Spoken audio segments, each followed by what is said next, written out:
Aristocratic etiquette is all just for show. Just smile and nod along. I was forced to learn all of the rules by heart, but even I don't take them that seriously.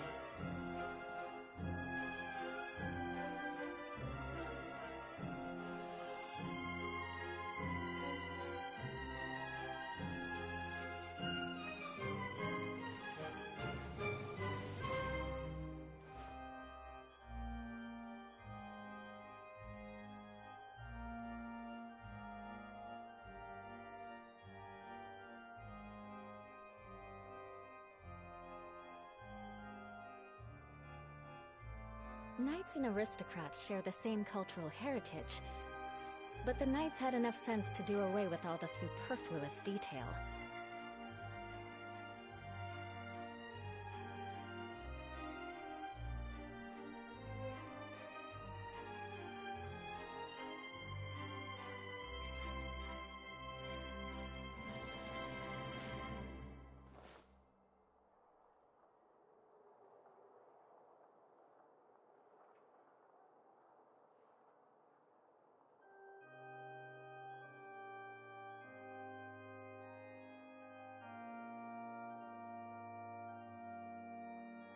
Aristocratic etiquette is all just for show. Just smile and nod along. I was forced to learn all of the rules by heart, but even I don't take them that seriously.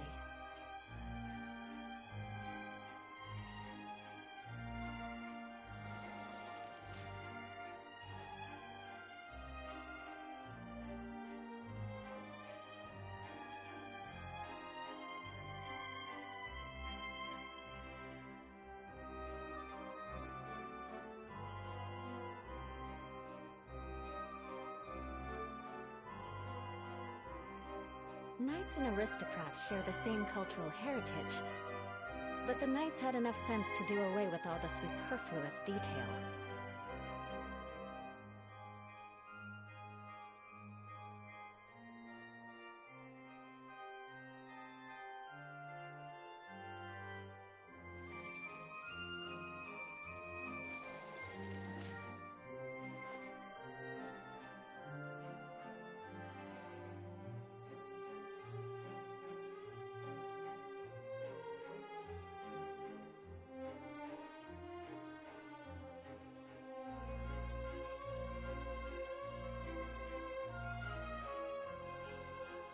You want to learn some Favonia's blade work? Alright then, I'll teach you. Oh yes, I'll teach you alright. Mark my words.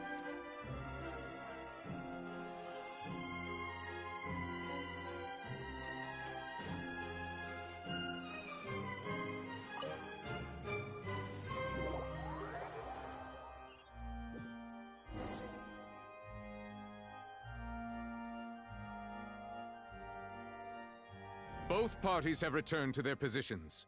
Let us continue the trial.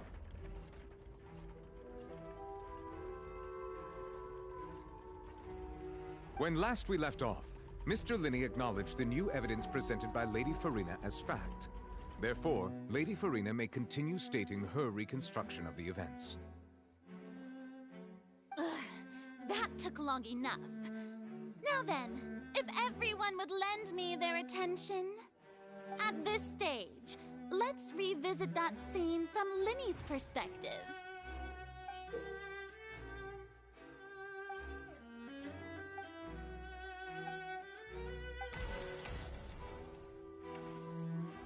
As the countdown began, he entered the tunnel.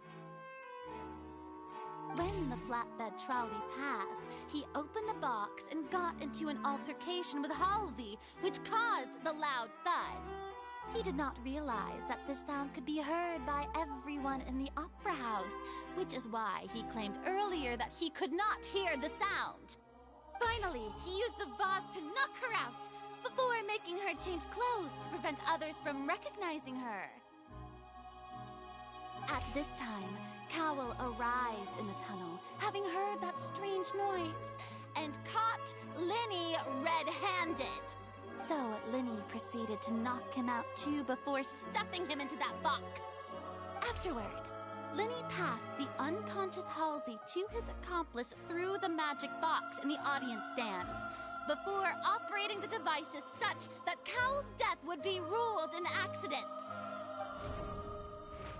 And there you have it.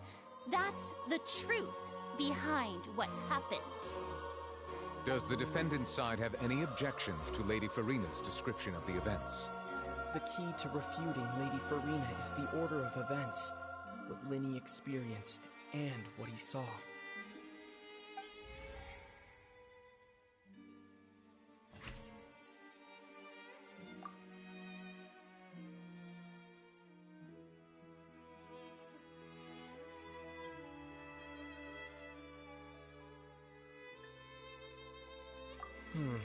Seems that...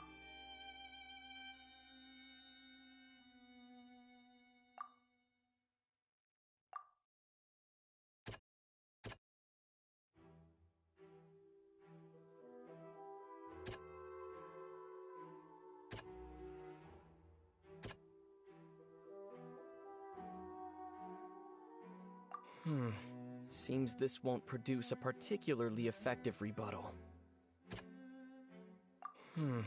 Seems this won't produce a particularly effective rebuttal. Seems this won't produce a particularly effective rebuttal. Seems this won't produce a particularly effective rebuttal.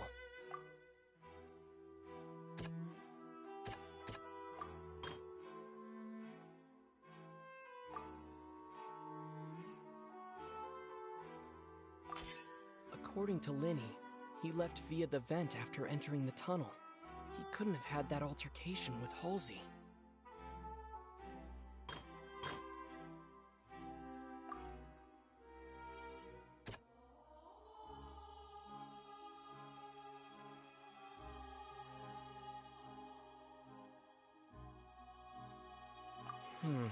Seems this won't produce a particularly...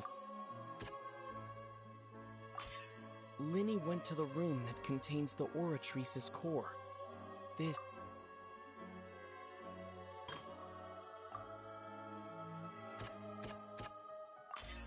Lenny did not take part in the underground Attention! Ace Detective Paimon has something to say! When the countdown started, Lenny did indeed go into the tunnel. But he immediately used a vent to access the Opera House basement, which is where the underground core of the Oratrice is stored. Once he reached that area, he heard a voice in what should have been an empty room. Since he felt something was amiss, he returned immediately.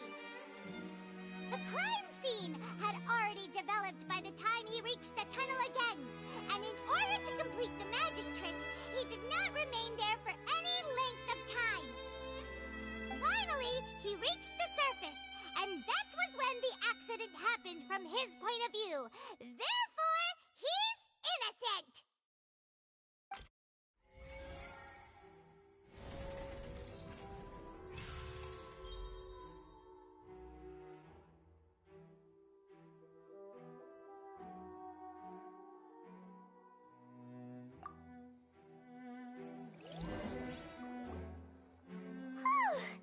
Paimon did it! Paimon actually managed to say all that!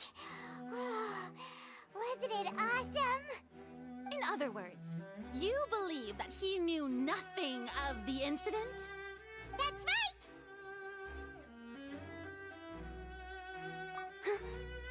My reasoning?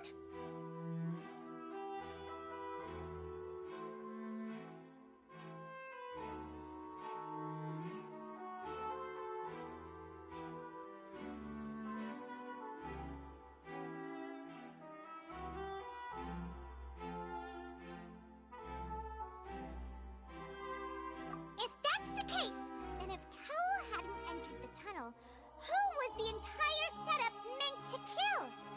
Assuming that what you say is true, Lenny only needed to kidnap the young girl to cause a new disappearance case. What would the point of killing someone on stage be? Oh, point. That's right, you tell him! And that's why they're partners of mine. They've managed to turn things around. Oh, well, your denial is very strident, I'll give you that.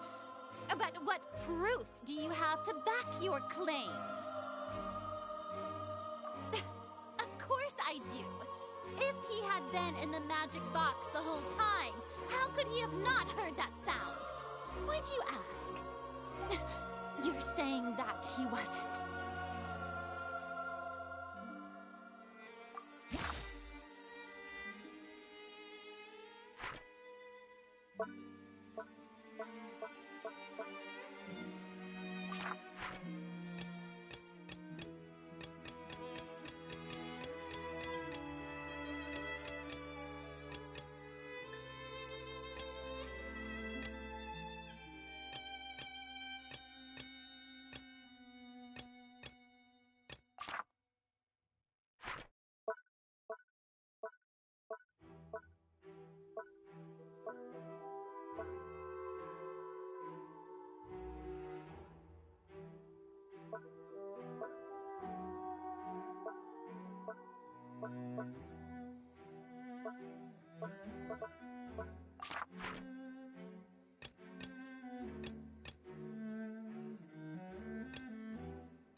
Are you sure we don't need to give this more thought?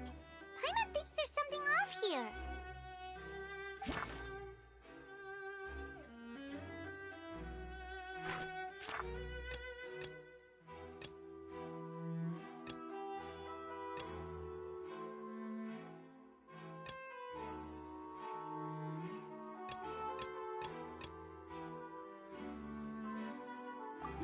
Are you sure we don't need to give this more thought? Paimon thinks there's something off here. That's right! Lenny wasn't in the box or in the tunnel. That's why he didn't hear anything strange during the performance. This means that when the crime happened, Lenny had already entered the basement via the vent. The same clue you used to disprove his alibi has now become the best proof! How do you like that? Well played. To think you'd use such logic. Well then, if it wasn't Lenny who committed the crimes, then who was it?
The deceased's name is Cowell, Linny's assistant. He would have been able to tamper with the equipment.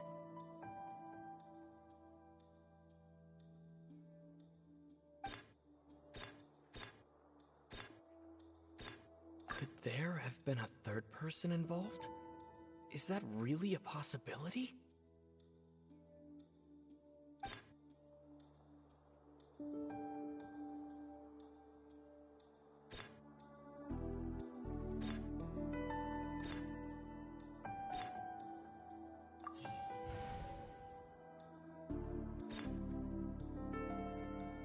The deceased's name is Cowell, Linny's assistant. He would have been able to tamper with the equipment.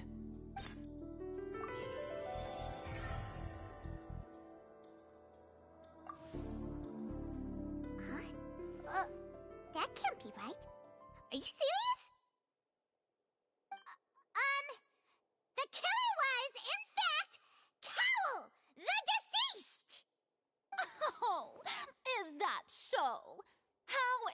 Interesting! Let's hear your reasoning then.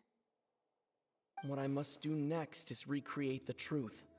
What Cowell did, and how he went from would-be perpetrator to victim.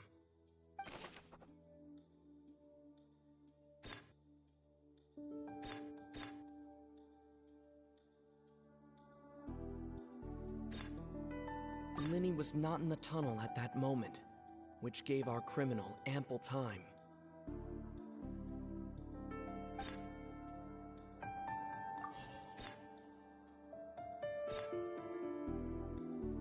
The sound we heard may have come from a clash between the missing Halsey and the criminal.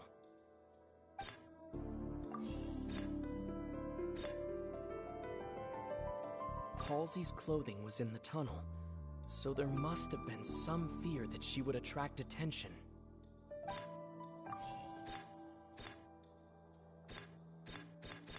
No one entered or left the Opera House through its entrances, so where would the criminal have wanted to take Halsey?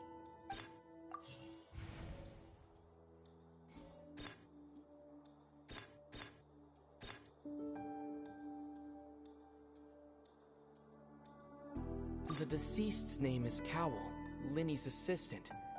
He would have been able to tamper with the equipment.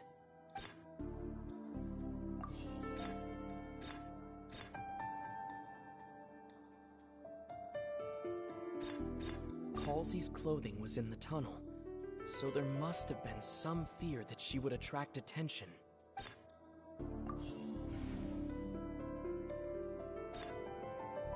It would have been tough for both people to fit into that vent. They would likely have bumped into Linny as well.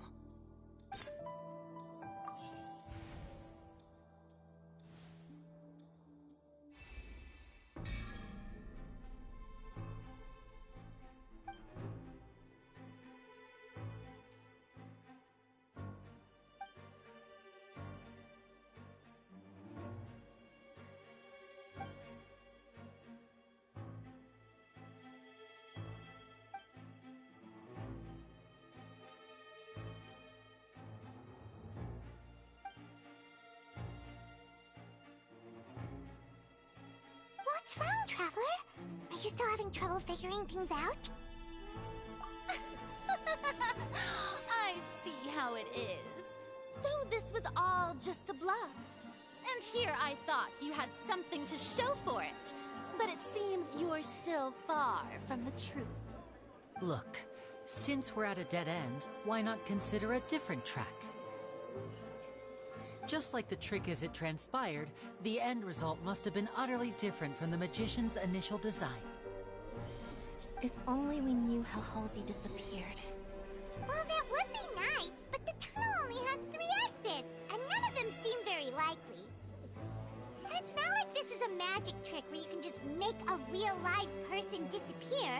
You know, like you did from that water tank, Lynette.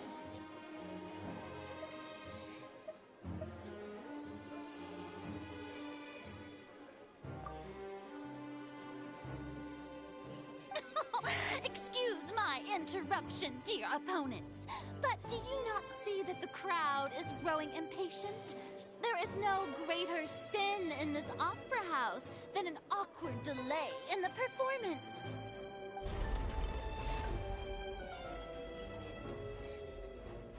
If the defense is unable to make further effective arguments, we will move on to the next stage of the trial.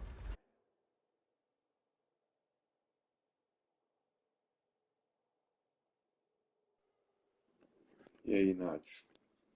Beleza? Linny was not in the tunnel at that moment, which gave our criminal ample time. O meu fone tava desligado, velho. Eu fiquei falando, depois que eu percebi.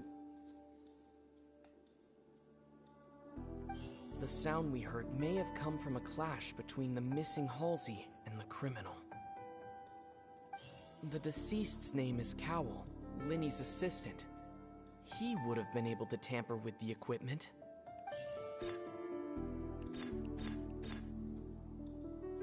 The vase was not broken by chance. It was used to cover important evidence. The water...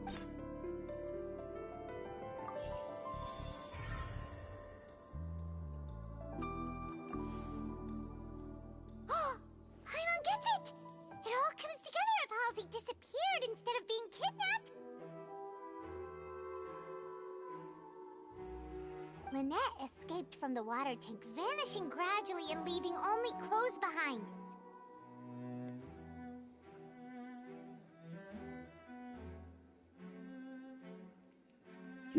Mas, Donatis, tu não disse que tá em Niue? If there's a similar Como tu method sabe? where a person could be transformed into water... Oh, just a moment, please. I do hope you know how preposterous you sound at the moment. Mó chata, velho. How could a Ela. person ever be transformed into water? This is reality we're talking about here, not some magic trick.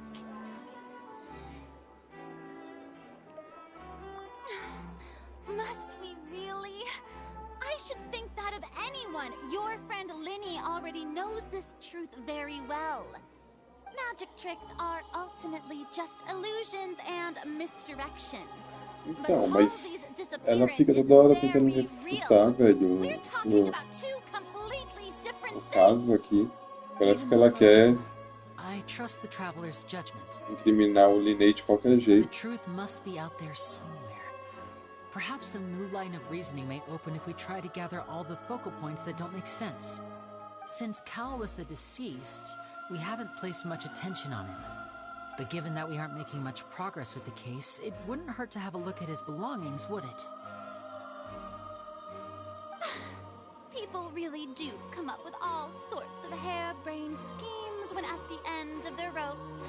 The way I see it, your suggestion that we broaden the scope of our investigation is nothing but a tactic for stalling the trial. Nevertheless, I believe that this is a reasonable request on the part of an attorney. Since the trial does indeed appear to be at an impasse, I believe that additional evidence may help us make more progress.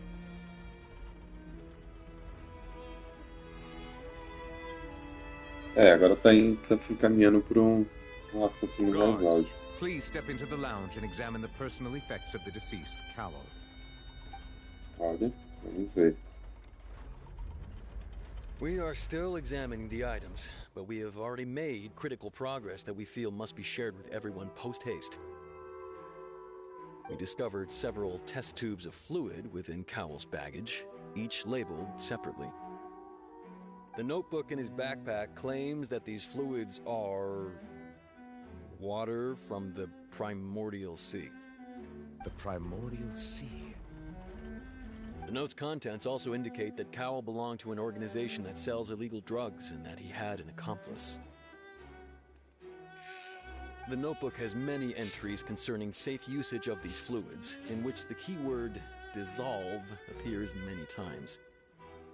One of these tubes was labeled Opera Epiclese, along with yesterday's date. It is empty. The notes also state that these dissolution properties work exclusively on people from Fontaine. It's likely that Halsey was chosen as some sort of test subject. As such, we believe that the defense's hypothesis is, in fact, supported by sufficient evidence. You've got to be kidding! People dissolving into water? Could something so ridiculous actually be true? Wait a moment. This reminds me of a certain prophecy, but it's just a coincidence, isn't it? Huh. If people can become water, does that mean that the water tank's real use was as a means to hide water stains? And if Cowell was targeting that girl... Wait just a minute. Could that mean... You two, with me, quick! Demoiselle, wait! What about your partners? Let's go. Just trust me. Olha, ela descobriu alguma coisa. It is undeniable that further examination of the deceased's personal effects has yielded some surprising results, but we cannot yet verify the veracity of these clues. Still, let us assume that these clues are indeed authentic, albeit with the understanding that Ms. Halsey has yet to be found. Guards, please continue examining the items along these lines.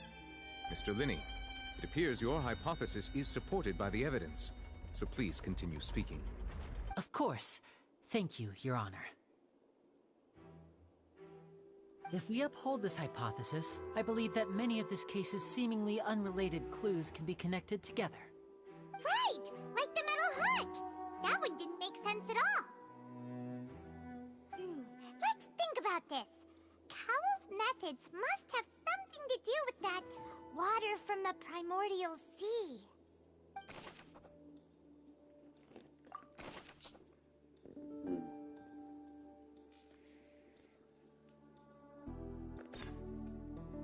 The deceased's name is Cowell, Linny's assistant. He would have been able to tamper with the equipment. Continua sendo ele, né, eu acho.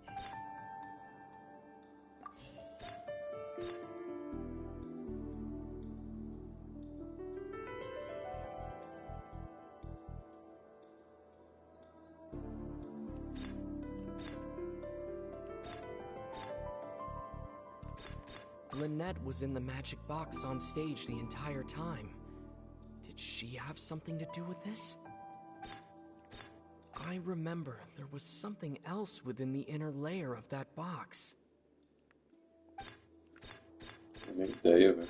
The rope that held the water tank up was lit by the fireworks and snapped. As such, the focus here is on the water and not the tank.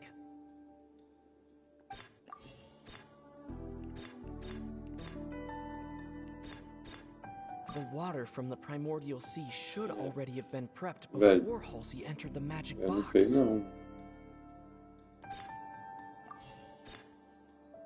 Descobri na hora aqui qual que tá certo e qual que tá errado. Something else within the inner layer of that box.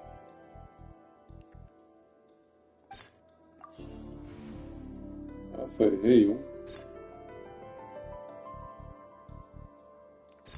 Lynette was in the magic box on stage the entire time. Did she have something to do with this? Now it seems like the hook rope was not meant for another magic trick, but was instead some form of triggering mechanism. Isso tem a ver.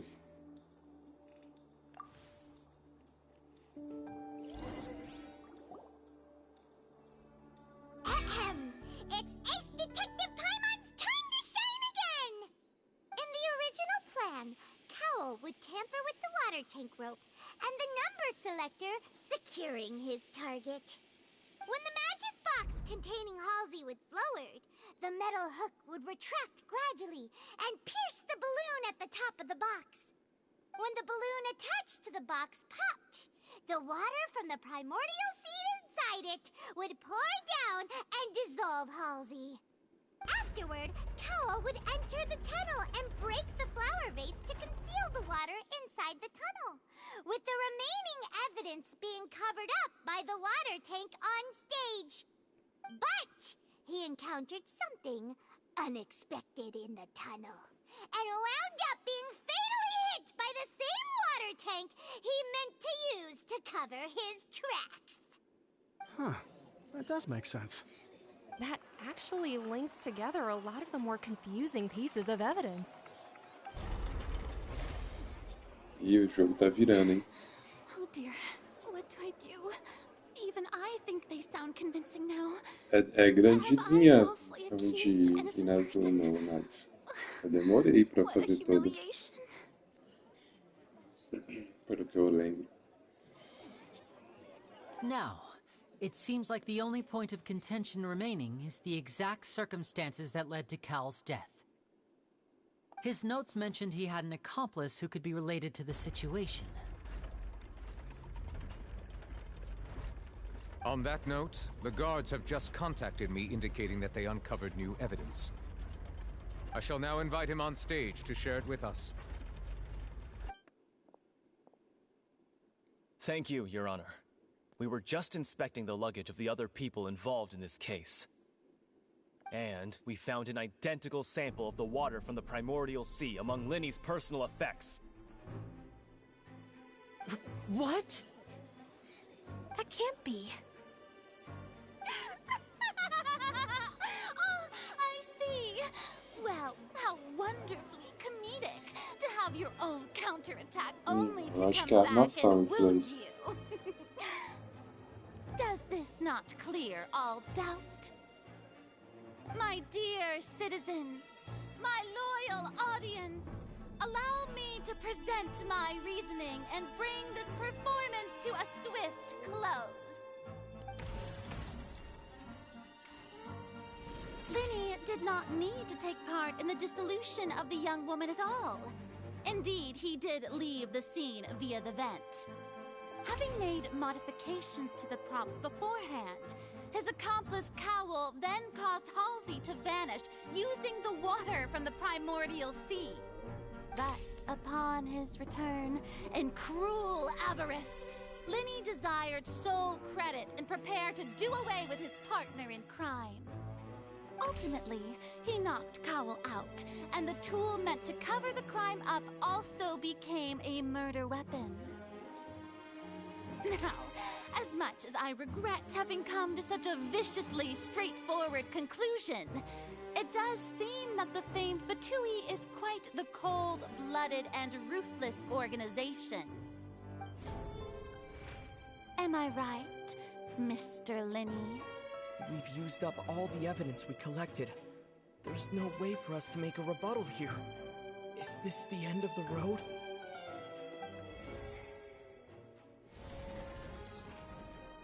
Oh no!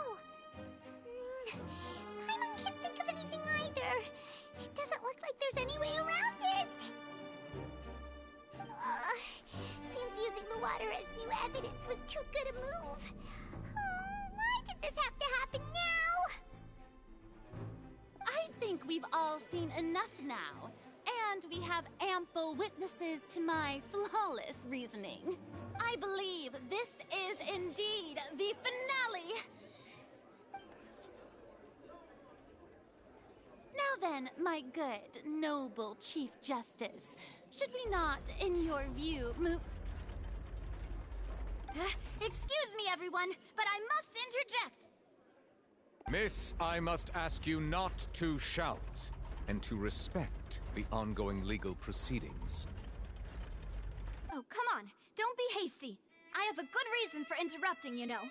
Now, would anyone here like to take a little break from all this debate and see a little magic? I'll show you an amazing trick. One that can bring a young woman who has disappeared back in the flesh, right before your very eyes. Please, do the honors, Mr. Linny, if you would be so kind. But what in the world is she saying? No offense, miss, but miracles like that are beyond my scope as a magician. Come on now, don't be silly. Magic is all about misdirection, isn't it? It often conceals the truth while presenting a fascinating illusion. But once everyone believes the illusion, can't magic reveal the truth to them once again? And wouldn't such a trick be the most marvelous finale to today's performance? Come on, Lenny and Lynette. Give it another go. Don't worry.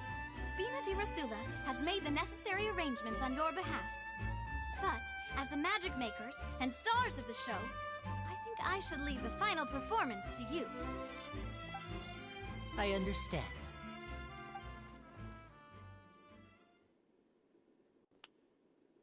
And voila!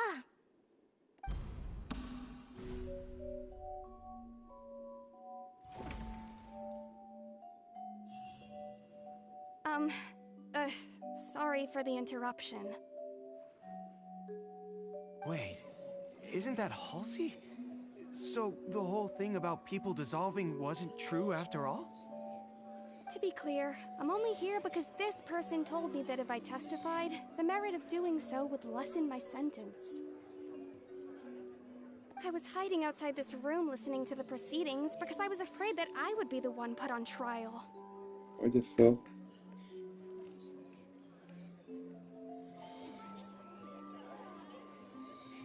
I was just feeling happy that no one had noticed me, and then before I knew it, she caught me.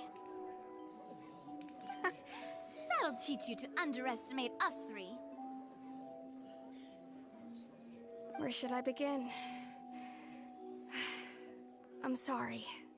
I'm the one who killed Cowl. I admit it. What? Why? Firstly, my name isn't Halsey.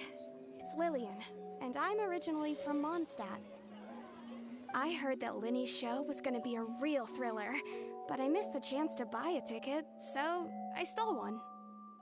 That's how I make a living. I steal stuff here and there, and I'd never been caught before. But I was noticed at the harbor a few days ago, and I barely got away. Lenny was the one who caught me in the act. Eu sabia que ela era a mesma do começo. Hey! No wonder you look familiar. So you were the thief! Liddy even mentioned that you were pretty skilled. Well, and I thought that would have been the end of it, but then the number selector chose me. Deixa eu ver, a sincronização do lado não tem nada a ver. He even mentioned the Fortress of Meripede. That's a prison, isn't it? So you can imagine how shocked I was. I thought he was on to me for sure. So I played along with the show while looking for an opening to flee, but then I got water poured on me for no reason, and then someone jumped into the tunnel to nab me. I wasn't going to take that lying down, so I knocked him out and stuffed him into the box. There was nowhere to run from there, though, so I had to change my clothes and hide in a box containing performance costumes.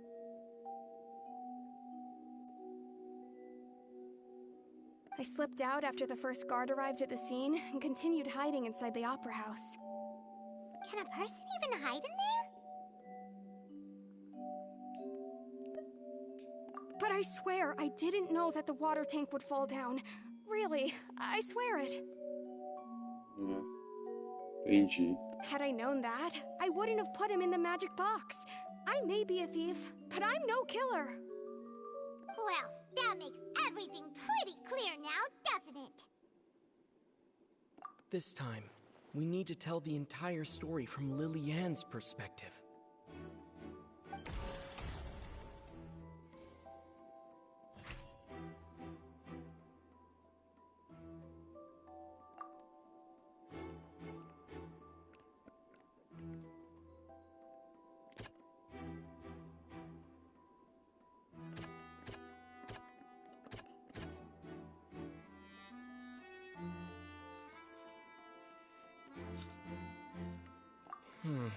Seems that...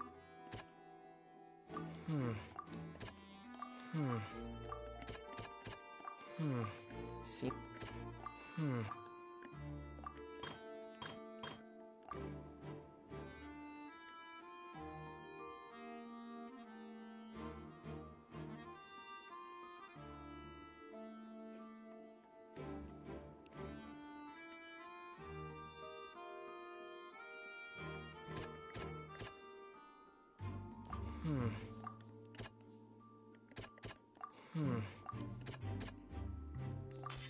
The strange sound wasn't from a fight.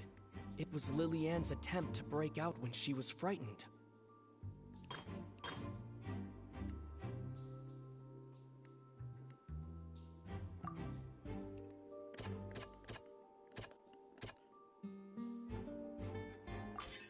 The flower vase was not broken to cover anything up, but it was smashed during the struggle between Lily-Ann and Cowell.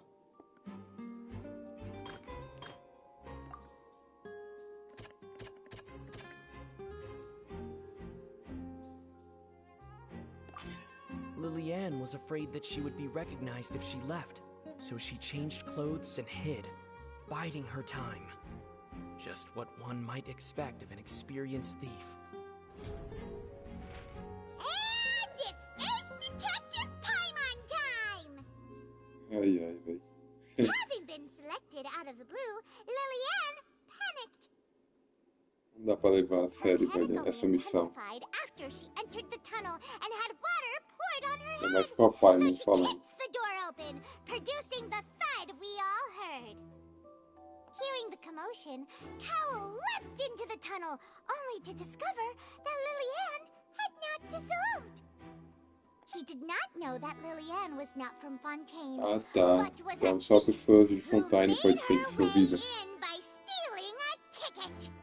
Mistakenly believing that the water from the primordial sea needed time to take effect, The two broke the flower vase during the struggle, but Lillian came out on top, knocking Cowell out and putting him in the box. With no way of escaping, she changed her clothes and hid in the costume trunk until the performance ended.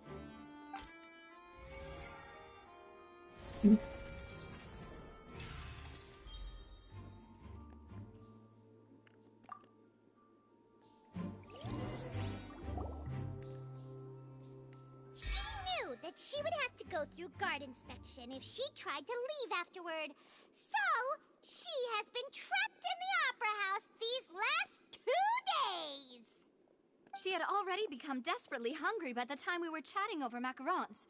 So, she swiped 2 of them right under our noses. Talk about a sneaky thief. At this point, all the events that happened in the tunnel have now come to light. Ah, so that's the whole story. Bravo!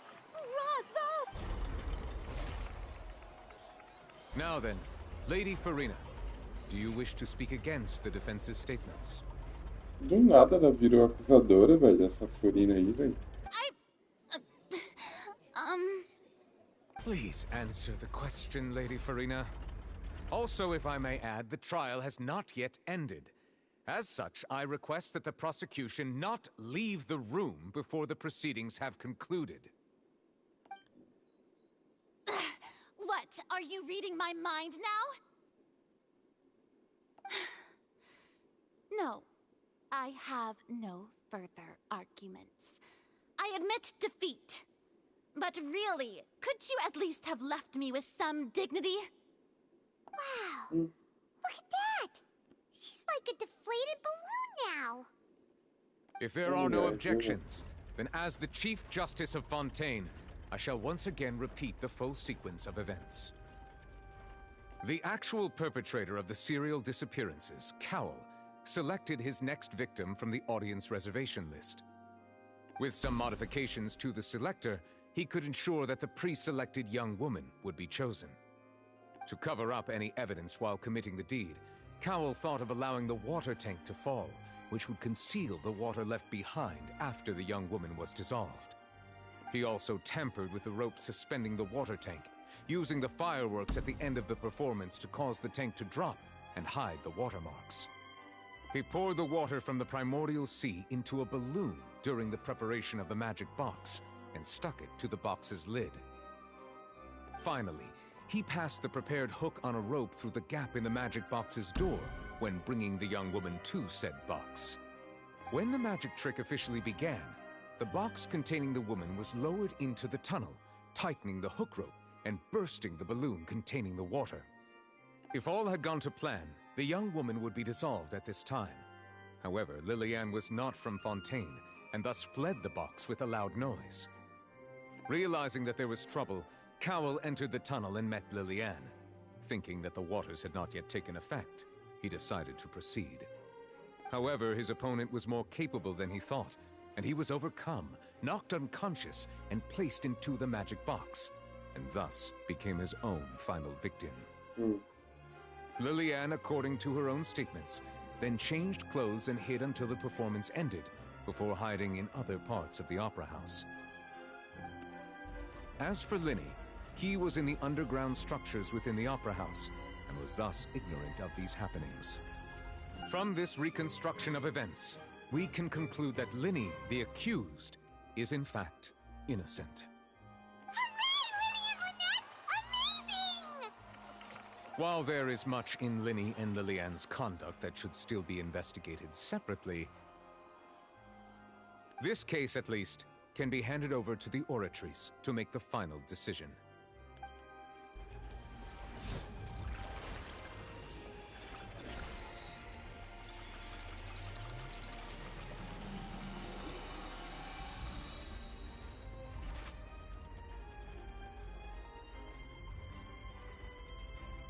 As such, Linny and Lynette are officially declared not guilty.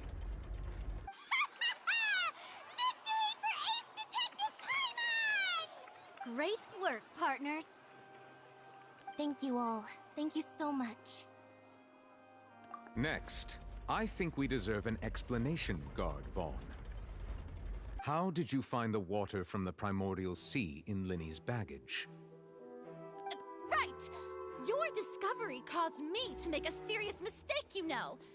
Or was that not a discovery, but false evidence that you dared to bring before this court? I suspect that the accomplice mentioned in Cowell's notes was not Linny, but you, yes? I'm sure you know what you must do to lessen your sentence. Speak quickly! Unless you want to earn yourself a one-way ticket to Coupon Town. I was just following orders. We were supposed to place blame for the serial disappearances onto Linny, and thus cause suspicion to fall on the Fatui. The higher-ups said this was the best opportunity to do so. And now that your plan has fallen through, and the secrets of the water have been revealed, you have become a liability to said higher-ups, yes? Therefore, you would be wise to tell everything you know, and seek the protection of the guards. Yes, I'll tell you everything I know. Our boss discovered that the water can cause people to dissolve.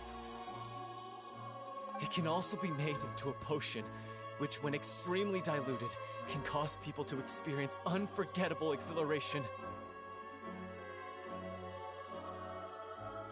We've been in this business for a while now, and have made decent mora off it. The disappearances were also the boss's idea. I mean, this is the boss we're talking about. The...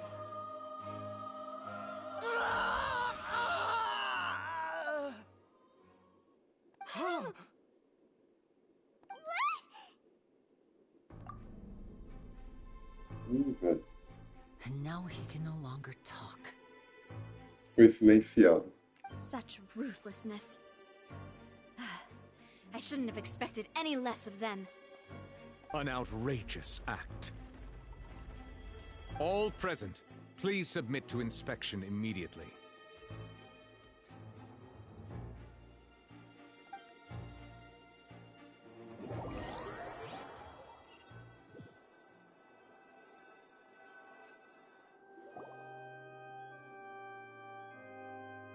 So, we're just going back now?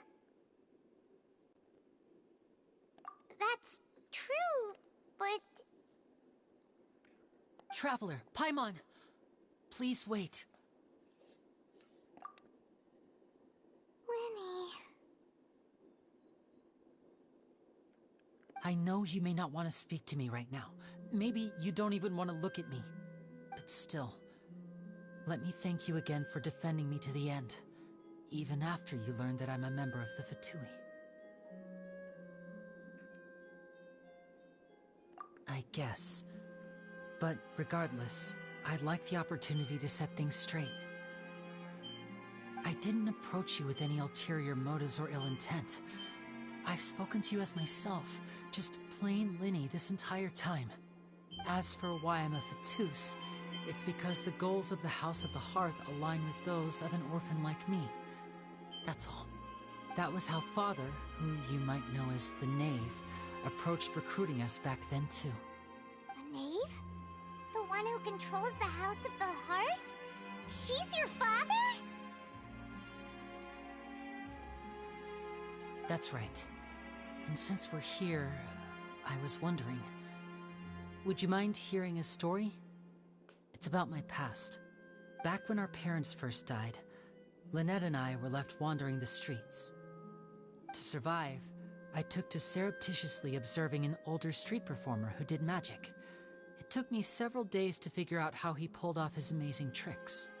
I took my sister through several streets until we found a crowded corner, and we began to perform magic tricks there. To my surprise, we proved to be pretty popular, and we could at least stop worrying about where our next meal would come from for a time. But I didn't want my sister to remain a street rat together with me forever.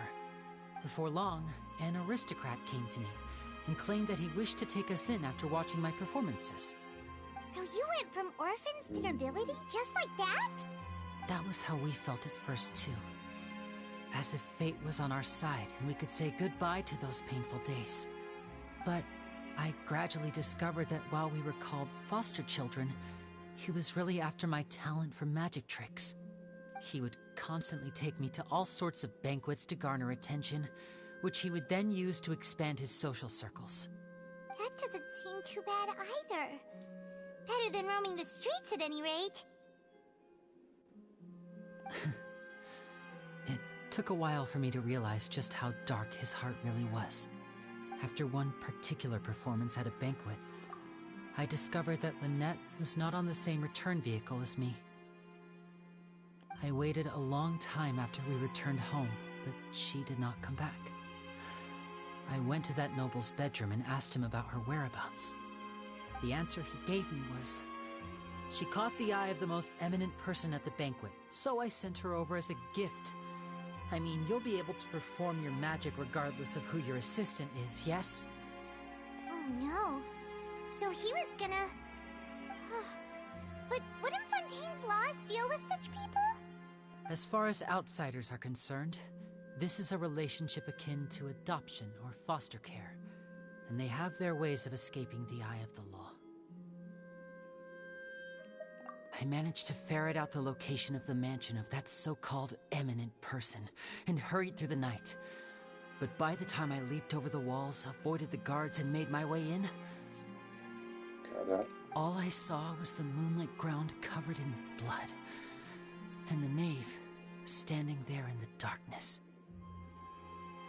So, she'd already taken care of that guy. That's right. She had rescued my sister before she could come to any harm, and had even discovered several girls hidden in a basement, all of them orphans. Father, I mean, the knave, might have seen something in me, and so she made me an offer. The House of the Hearth welcomes you, for your interests align with ours. Here, none will ever betray you. Indeed, betrayal shall never be permitted here. I was hesitant to trust her. I mean, I had just been betrayed by nobles. But she was also quick to destroy the noble who had taken us in at first, giving us back our freedom. Oh, so that's how the two of you joined the House of the Hearth. She has her own plans. She has gained permission from the Sarita to first use the Gnosis' power when she obtains it. She plans to use it to find a way to break the prophecy and save Fontaine. So, she believes in that prophecy too? That's right. The whole House of the Hearth is currently working to combat that crisis. Today's case has also proven that people from Fontaine can indeed dissolve into some sort of water, thus further supporting the prophecy.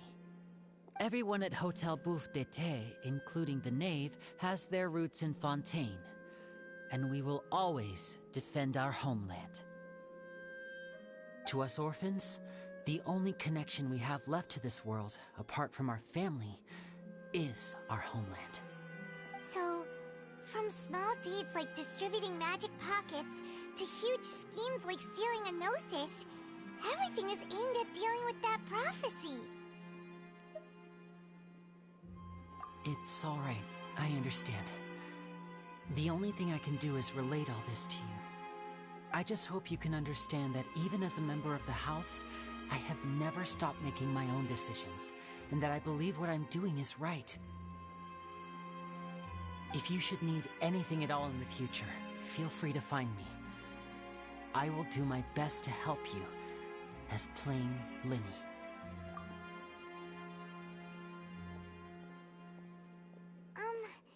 Bye, Linny!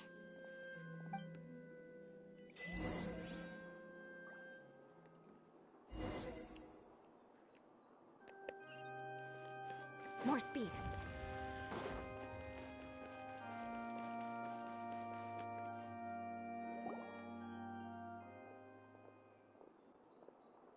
Hey there. What was with the disappearing act you pulled right as the trial ended? Were you looking for us, Navia? Well, this whole thing isn't exactly over, is it? I do feel that we're getting closer to solving the serial disappearances case, though. Don't you think so too? Huh? What's wrong, my dear partner?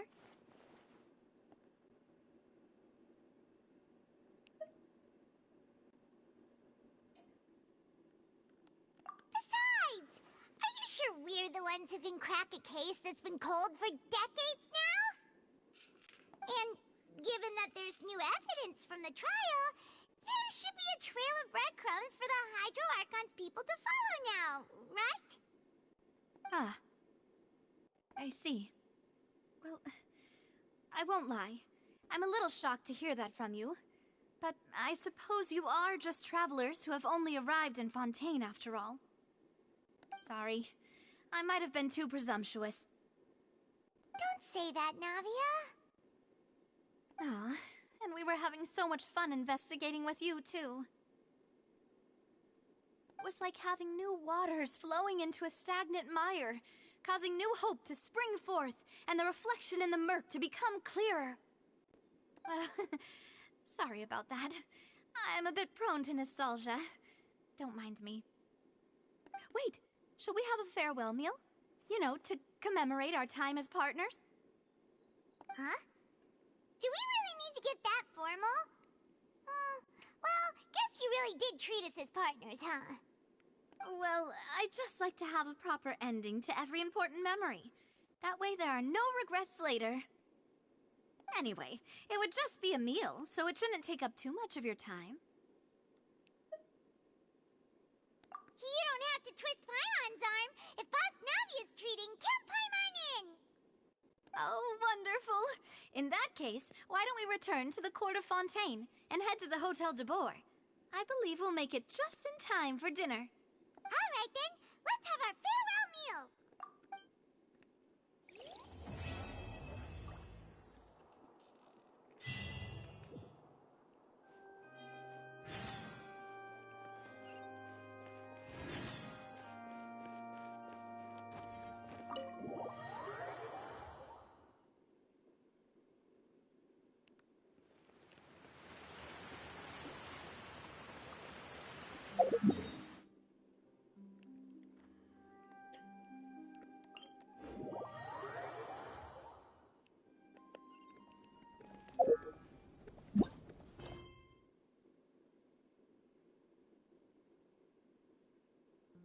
Mano, o que tem a ver essa missão, velho? Eu não entendo o que fica marcando.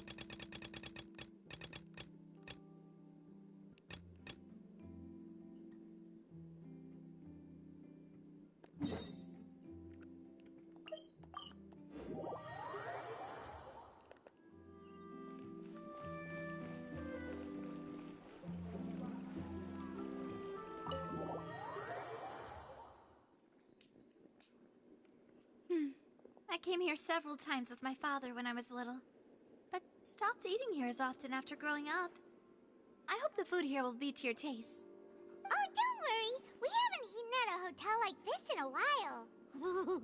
Paimon's getting excited already. In that case, I'll go order for us first. Please wait here a moment.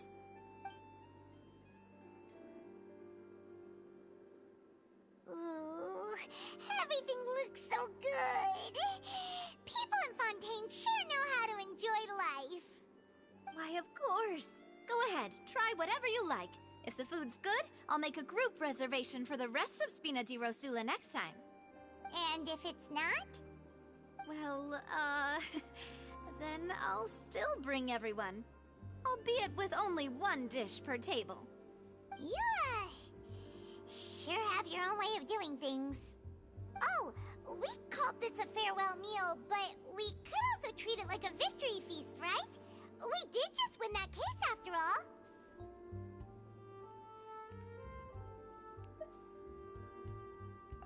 Oh, true. Very true. In that case, boss, we'll have another 2 dishes. Huh? Paimon didn't mean that you had to order even more food.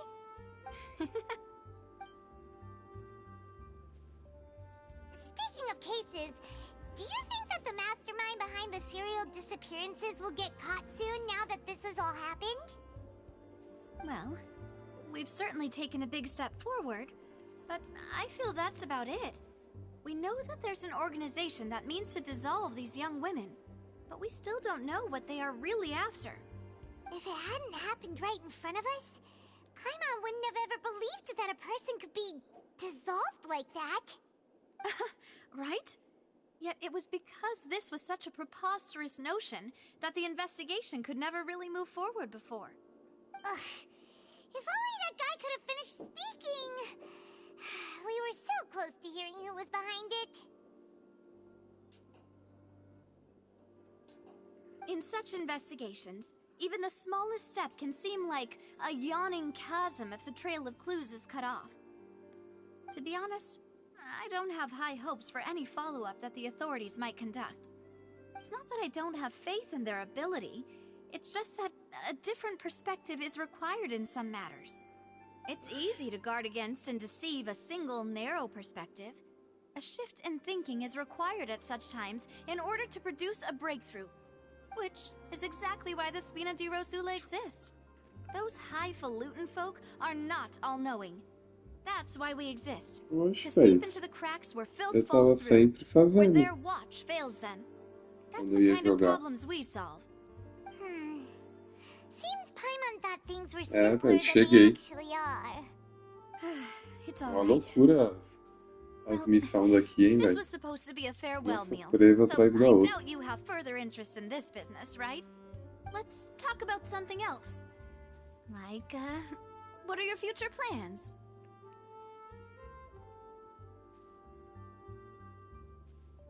That's true. We didn't have a chance to speak to her after the trial ended. It didn't really seem like the right time or place to do it anyway. Aí sim, hein. I see.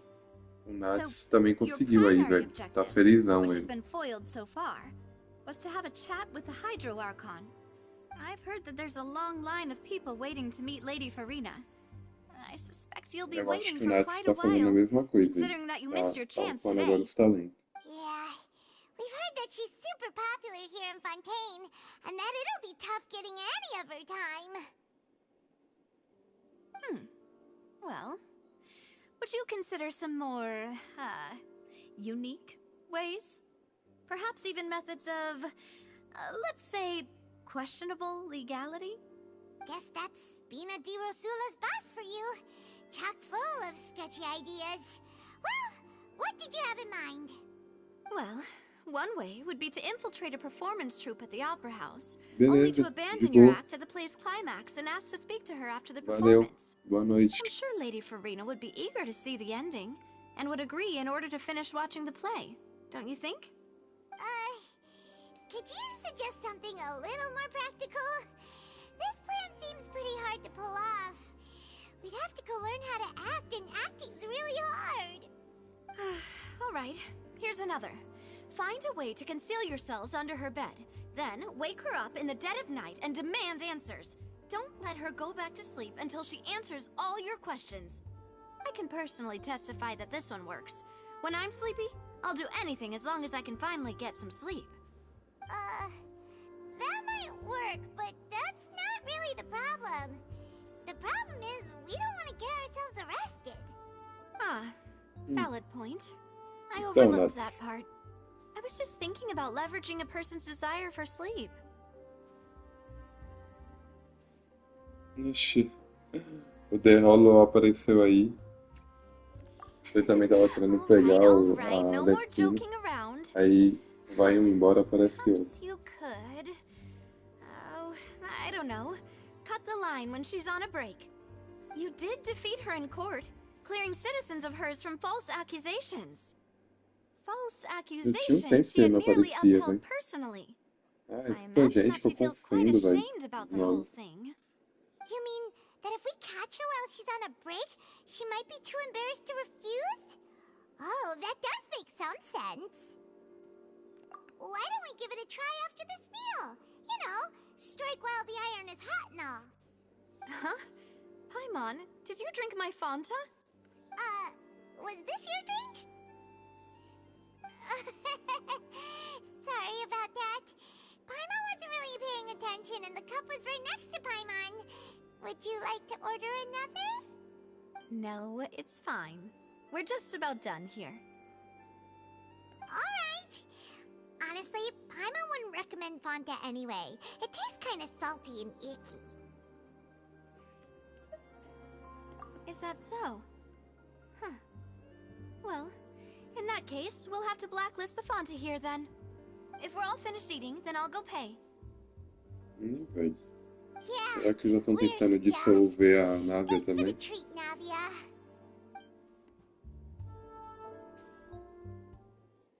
Foi isso, neles não ia funcionar, né? Na Paimon e no Oh, so Viajante. full. Paimon can barely float anymore.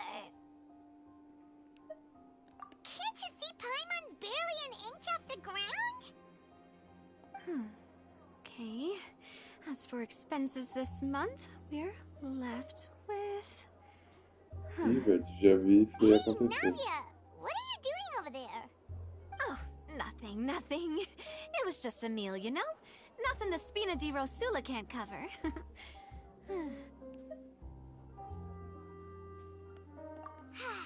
Let's get ready to try to meet the Hydro Archon again. Bye, Navia! So this is goodbye, huh? Well, if you do encounter any other trouble in Fontaine, you're always welcome to contact the Spina di Rosula. I'll give your requests the highest priority. In any case, I wish you smooth sailing. I'll see you again, partner. E aí, Nath, você tá curtindo a história lá de Inazuno?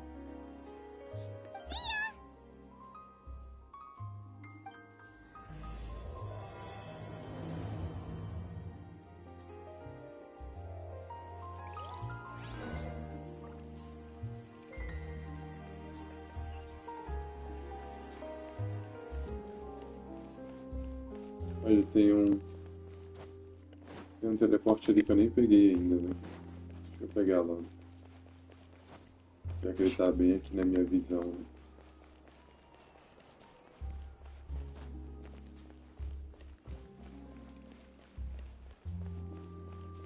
More speed.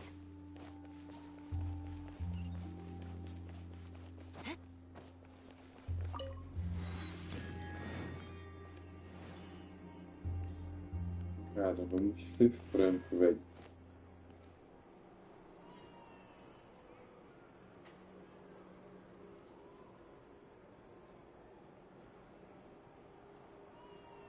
É, velho, eu faço isso também. A galera sempre me ajuda. Falando nisso, minha resina já deve estar perto de encher, olha lá. Caraca, velho, ainda bem que tu me lembrou. Deixa eu usar pra não ficar perdendo, né? Deixa eu ver aqui o que eu posso fazer. Eu tava querendo upar ela aqui pra eu poder pegar o estirinho menor. Não, era aço cross. Pra eu poder pegar o tirinho azul lá pra eu ir juntando o negócio.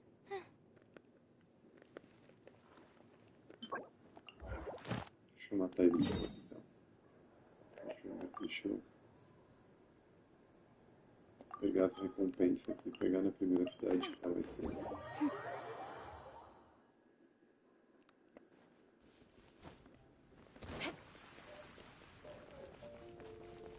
Velho, os gráficos aqui na primeira cidade é muito mais bonito, velho. Eu acho que Fontaine ficou muito estranho os gráficos da cidade. Não sei se é porque é tudo muito grande, não sei se é porque tem aquela parte que é debaixo da água, que deve ter ficado muito pesado pro processamento do jogo. Eles tiveram que diminuir graficamente. Ad Astra Abyssosk.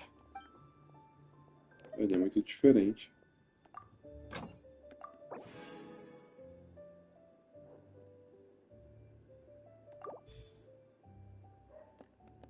Olha só como é muito mais bonito, velho. Não tá em negócio sem detalhe, as casas, tudo. Não sei se tu percebeu isso. Eu percebi desde que eu fui abrir o mapa lá a primeira vez, que eu nem tinha chego ainda em Fontaine.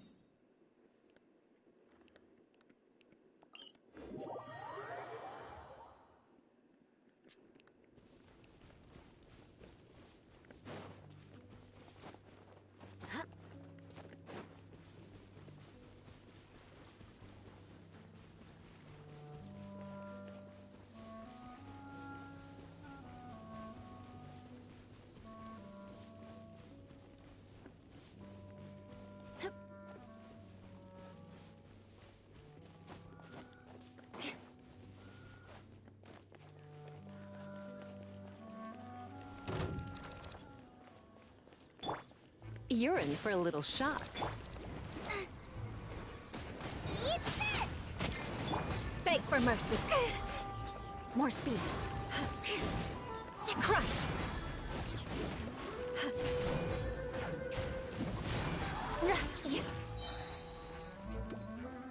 Let the show begin.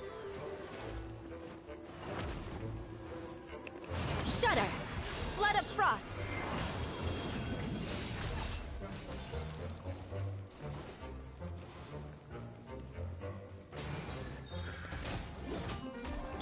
Nice and spicy. Crush! Shudder!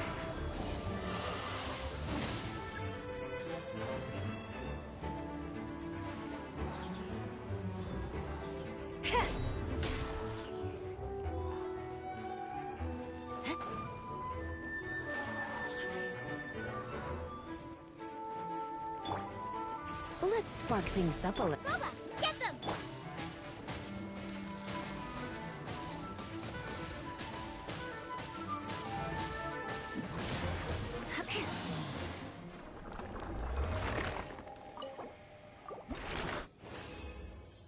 É isso aí, velho. Deu bom agora. Veio 3, veio 2. Acho que vai dar bom. Aqui não.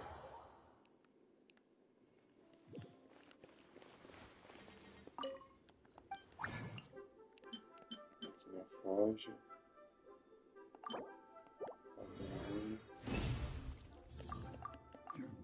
Acender.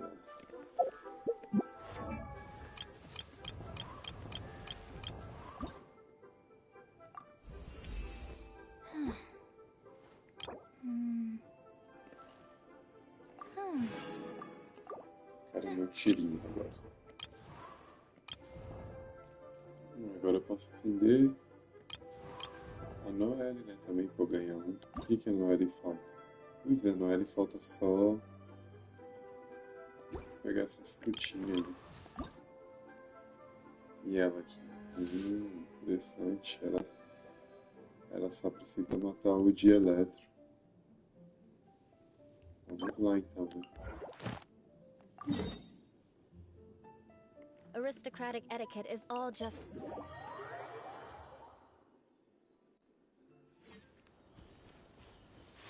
I'll protect us.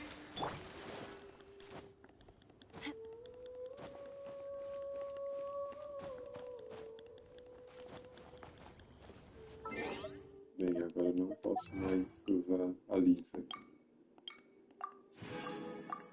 Missões de Fontaine lá que eu fiz.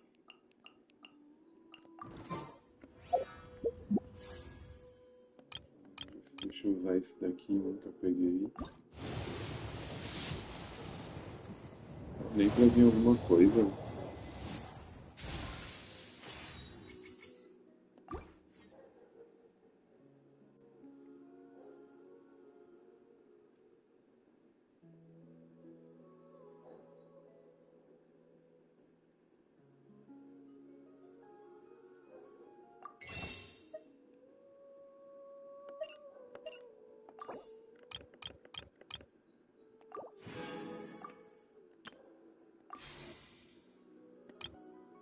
Eu tô com 150 agora. Knights and aristocrats share the same cultural heritage, but the knights had Cara, enough minha sense Ilã, to do away with all ela the tem que aparecer superfluous logo. detail. Pra pegar ela e a... deixa eu tirar a Lisa. A Lisa não dá pra usar aqui.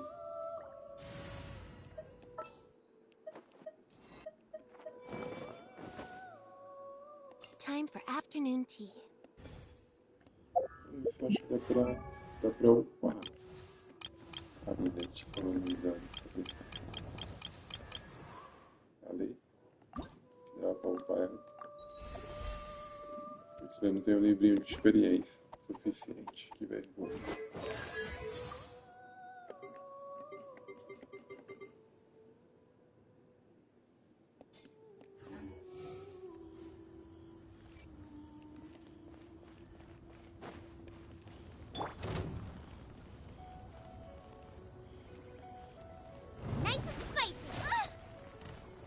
Aí, controlou, hein?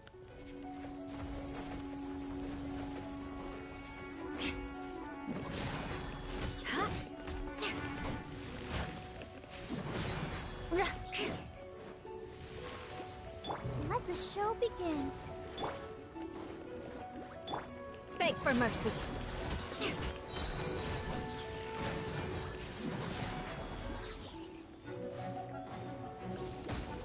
Calma. Aprende. Shudder. Over here. Bula, get them.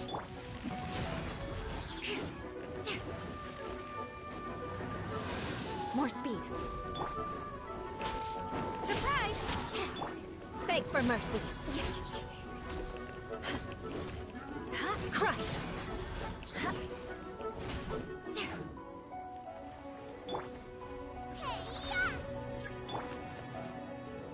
Beg for mercy.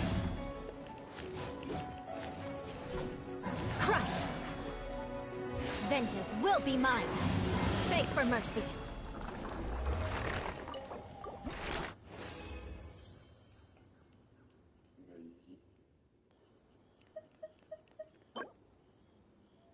Olha, dano crítico essa.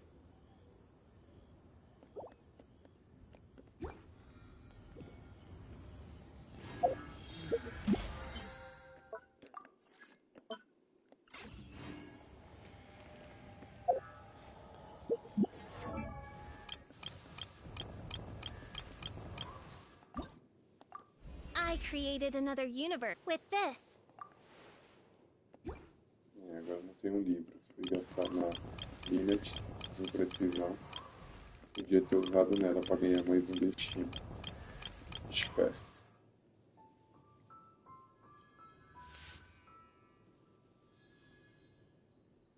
Aí quando ela chegasse nos 50, eu acendia mais uma vez.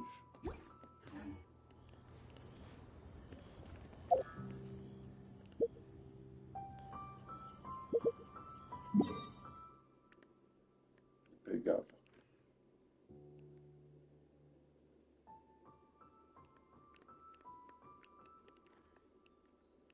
Mas quer saber? Eu vou pegar esses livrinhos agora, velho.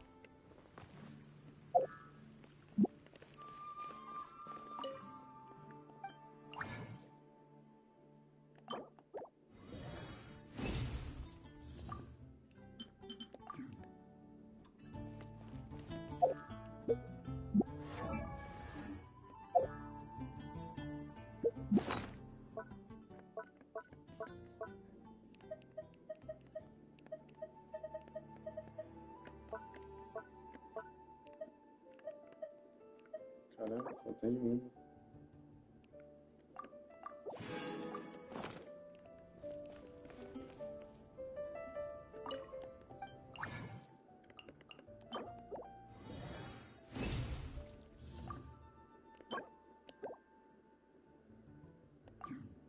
Agora eu tenho 4. Abre mais uma.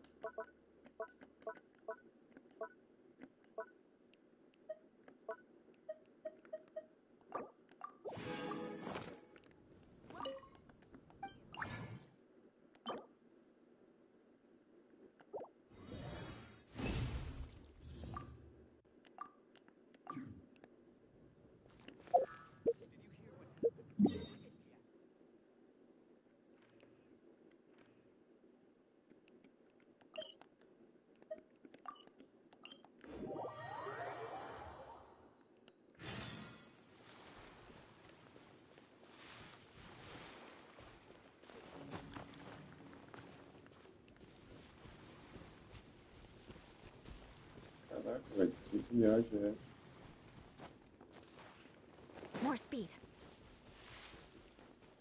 Eu acho que essa aqui é a praia onde que a gente começa. Isso mesmo. Lembrei agora.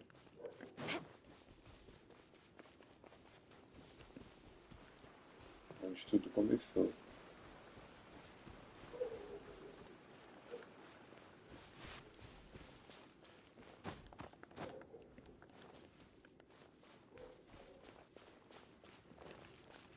speed. Pô, mano, se eu soubesse que aqui ia ser tão ruim pra subir, eu tinha te transportado para outro lado.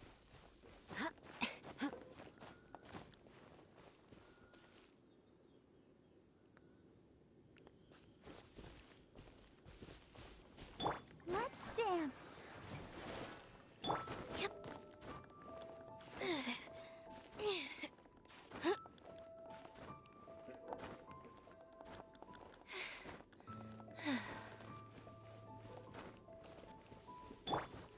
Race you.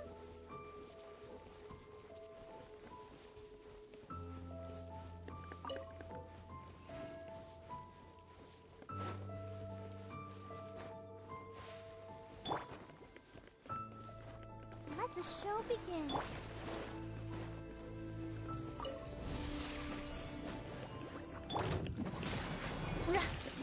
Good grief. Crush. Beg for mercy.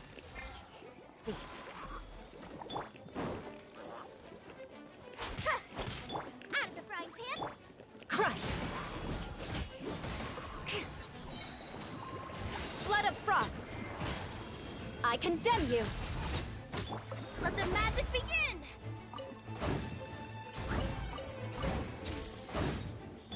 Let's dance. Shudder. Beg for mercy.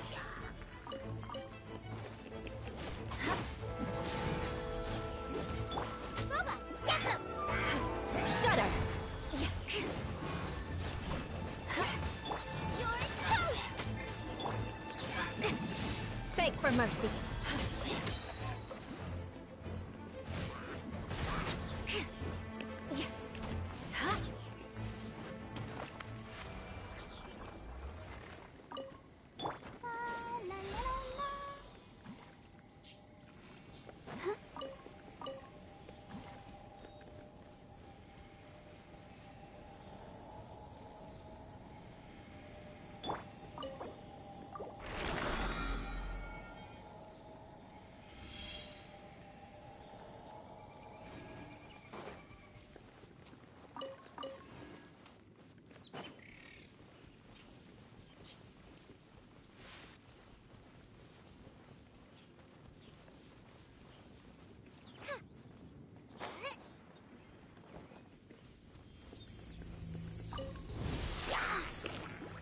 Crush. Freeze to the core. Rack and ruin.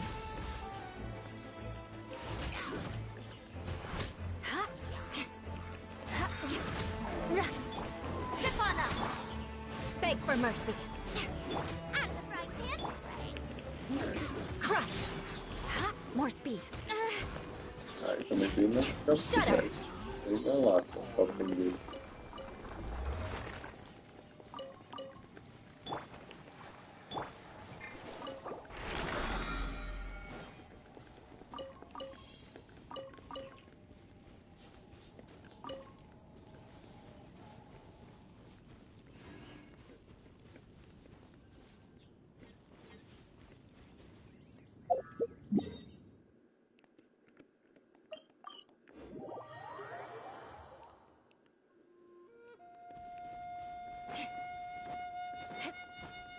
More speed.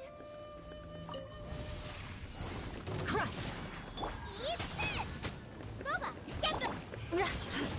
Flood of frost. Eye for an eye. Be amazed.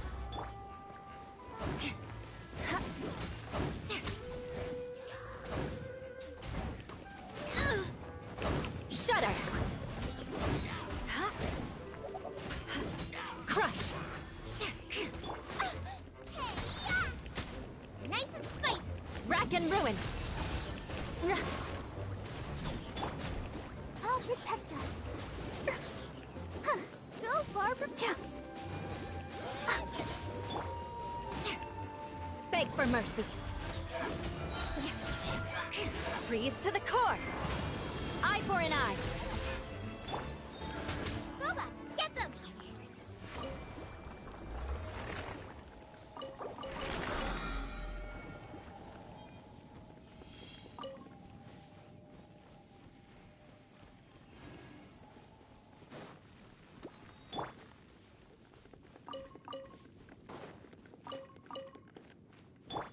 the show begins. A vida cheia.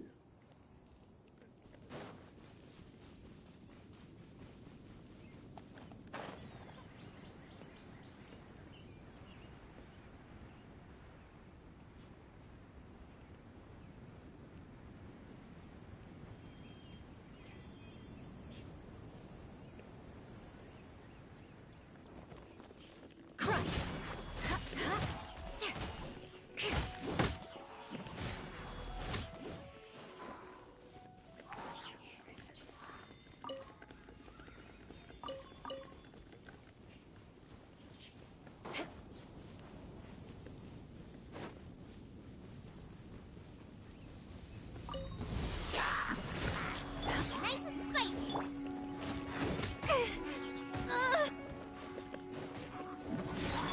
Eat this. Shudder! Vengeance will be mine. Beg for mercy.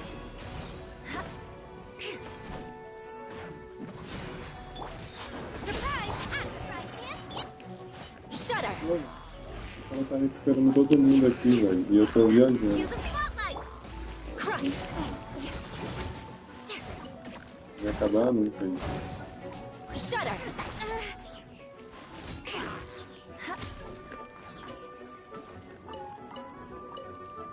Nice and spicy. Agora você pode ir. That really hurt. Beg for mercy. Good grief. Freeze to the core. I condemn you. You're toast.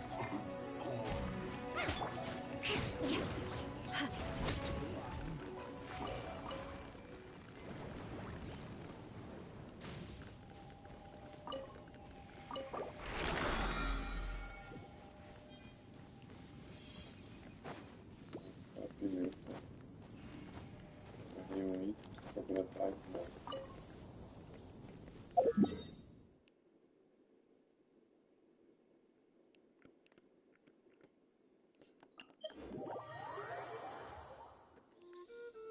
Ready, steady, go. I'll protect us.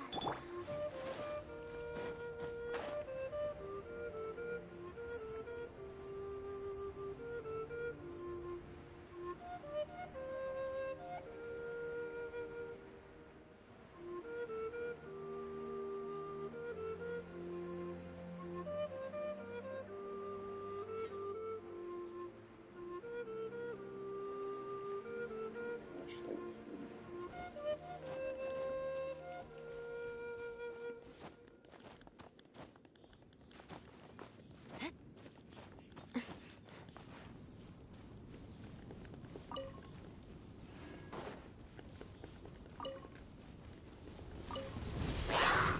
Get them.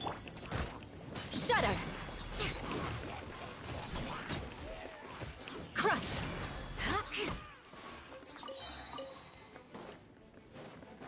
Beg for mercy. Eat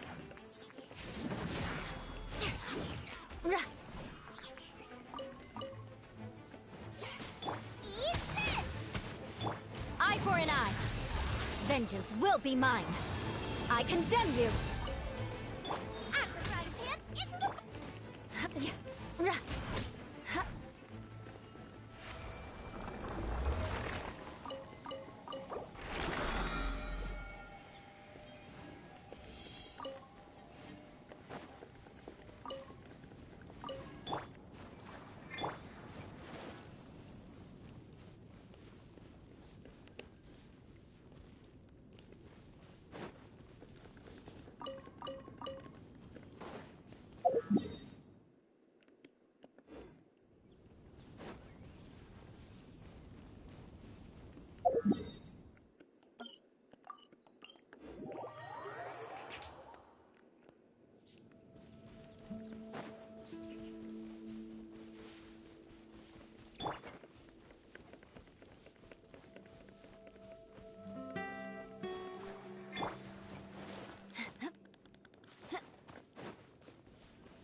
Beg for mercy.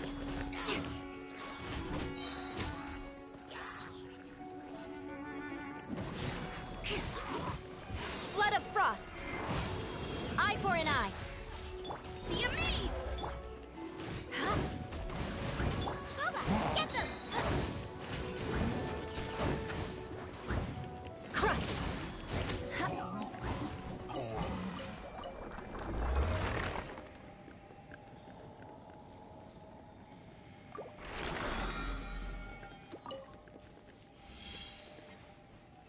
Velho, já tinha acabado, eu achei que tinha morto.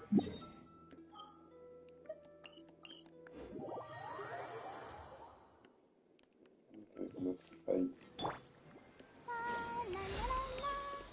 Let the show begin.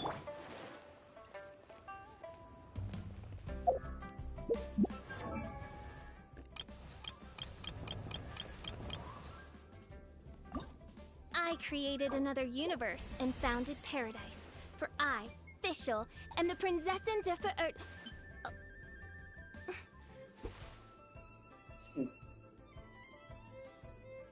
Aí dá pra acender.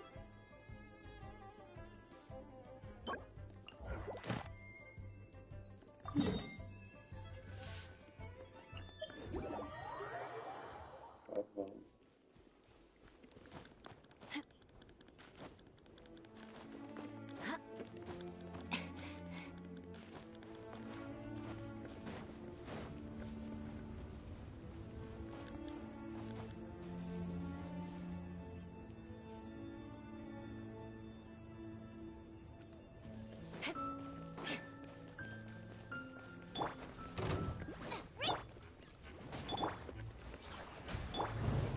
Shut up! Good grief! Caraca, velho, já o dano foi também. Meu Deus.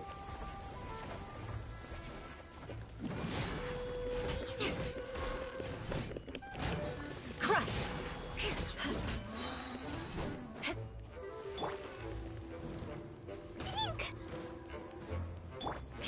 Shudder!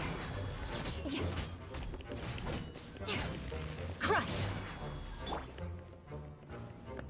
Let's dance.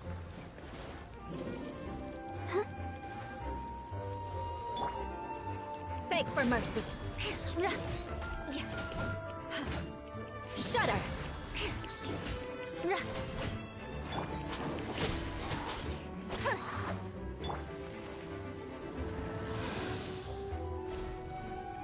Beg for mercy.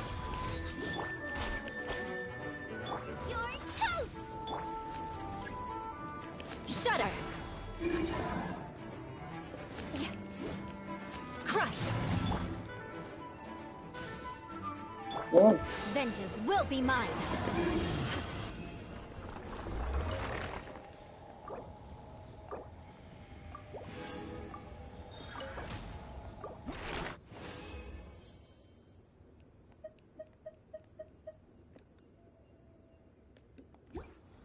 Aristocratic etiquette. Precisar de mais uma vez, velho.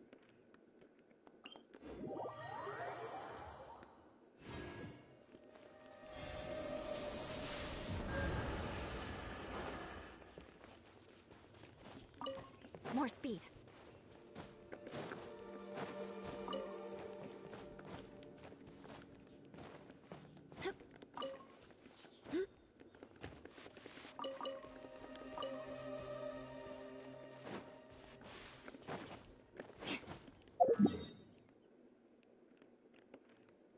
Então, o negócio é que se você aqui no calamento é 3.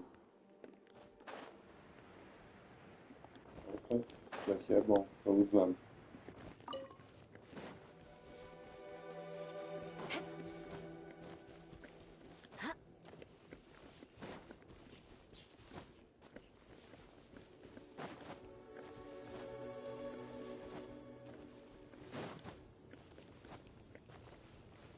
Cadê?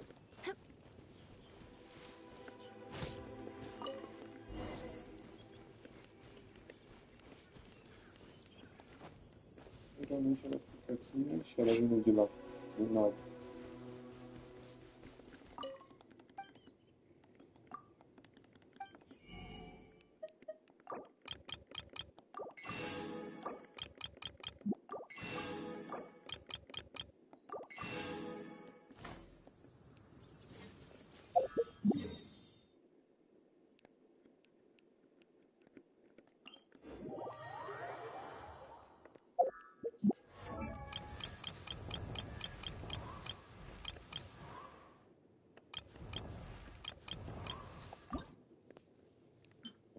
I created another universe and found it.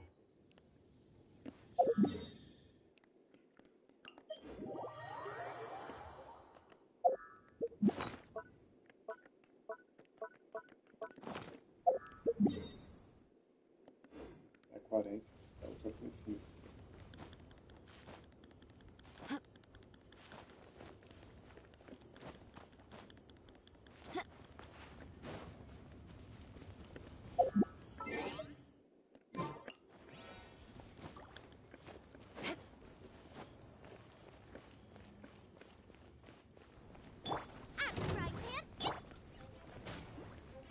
Let the show begin.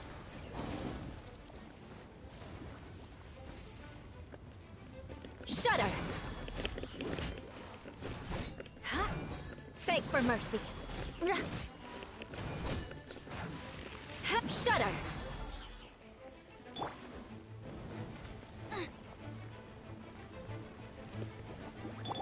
Crush!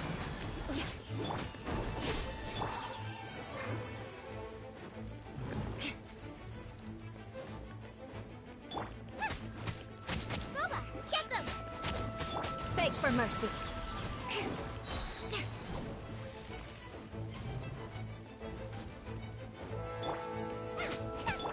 Crush!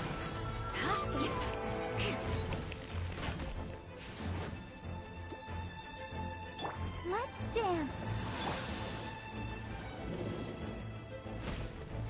Ótimo, ótimo.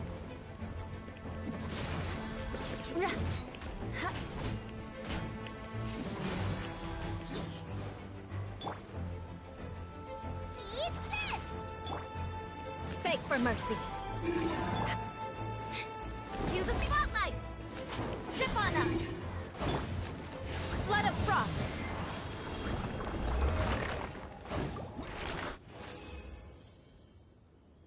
Agora veio 3.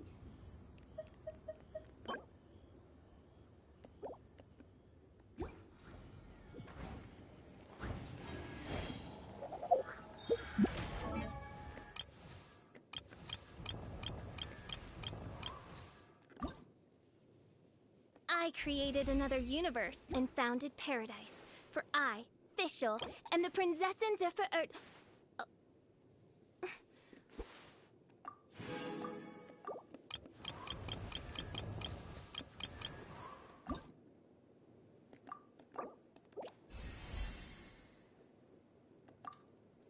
Bom.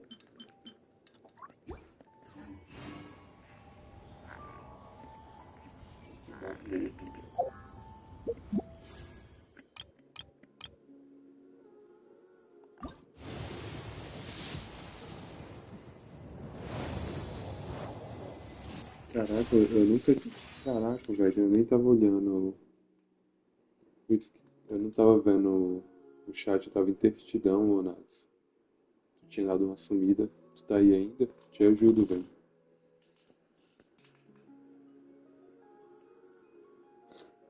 Não sei se tu tá aí ainda, velho. Eu tava intertidão aqui, velho. Eu não tava olhando pro celular, não. Eu achei que tu tinha ido embora. Ah, tá. É que eu já tava um tempinho sem olhar. Acho que já tinha 5 minutos que eu não olhei. Bora aí. Tu quer que eu te ajude em You quê? want to learn some Favonia's blade work? Fala aí que eu entro lá.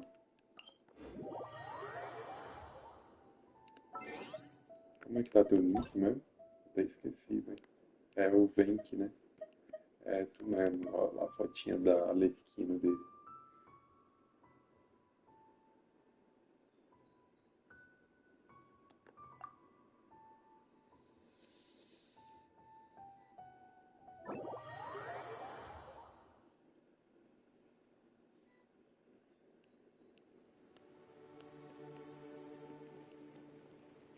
Bora aí. Só convidar. Olha, eu não.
É, quer fugir ele agora. Engraçado, né? Beg for mercy. Crush. Freeze to the core. I condemn you.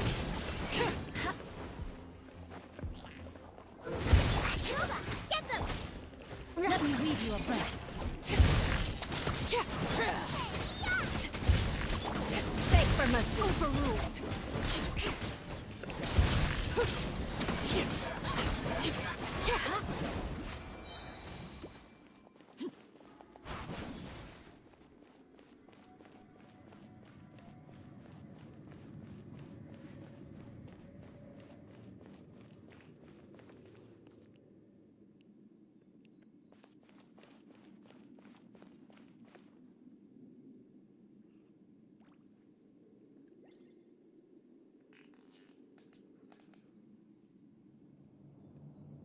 Vamos.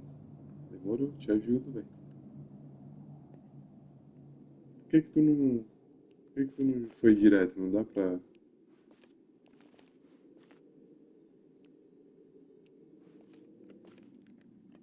O que que deu aqui? Água, lentas.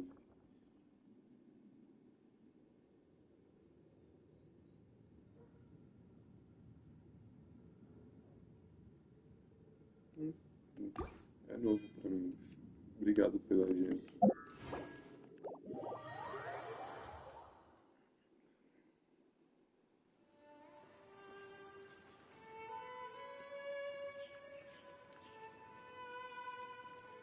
As duas se parecem muito, né?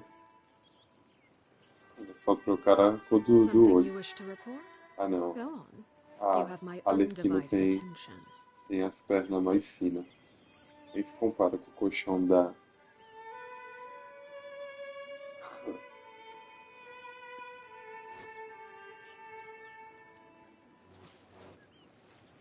Ih, velho, tá com bug do seu personagem aqui pra mim. É, ela. Mexeram um pouquinho no cabelo. Tiraram o colchão da... Tiraram o colchão da... Que a Eula tem. Deixaram as pernas mais fininhas só. Já era. Personagem nova. Muito parecido, velho. Vamos.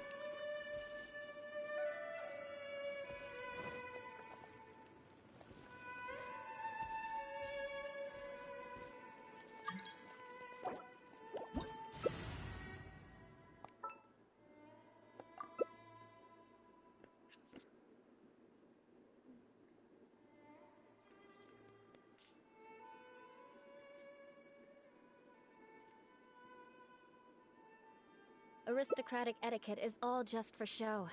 Just smile and nod along. I would...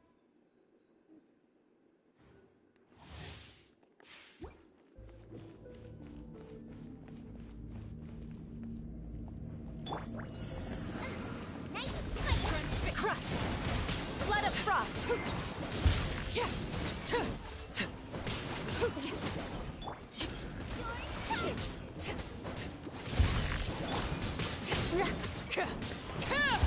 Shudder! More speed.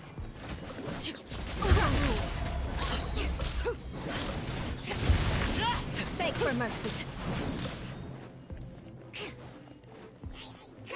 Freeze to the core! Rack and ruin! This?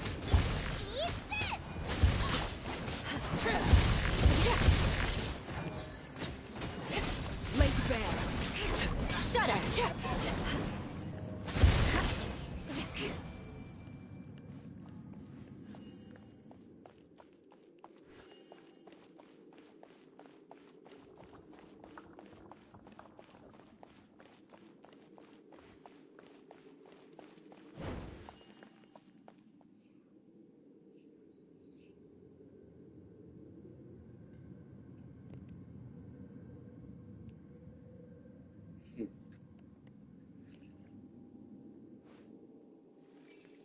Caraca, velho.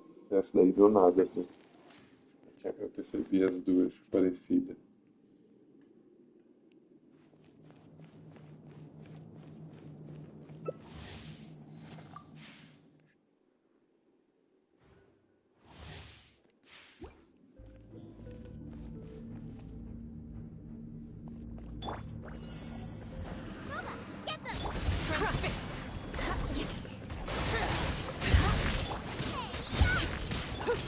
Beg for mercy.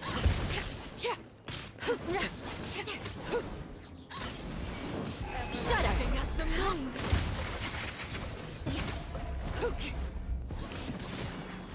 Nice and spicy. Beg for mercy. Eat this. Crush. Overrule. Vengeance will be mine. Boba, get them.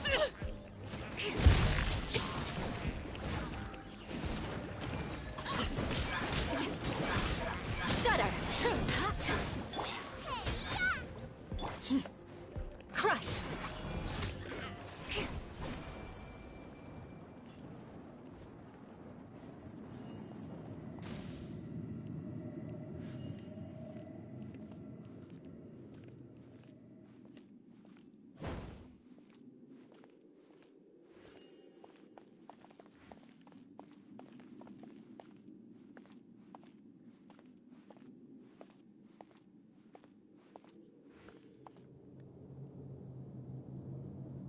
Vai precisar de mais ou nada?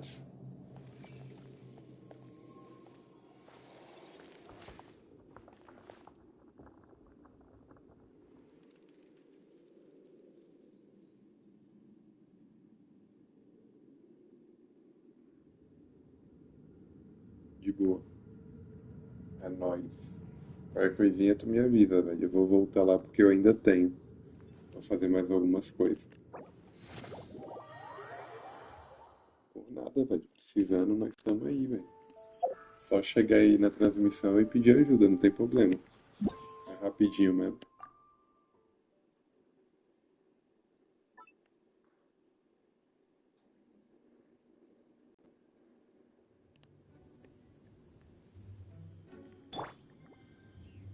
Come on, we can do it. Let the show begin. Deixa eu ver aqui. Vou começar a ver agora. Já tá com 60.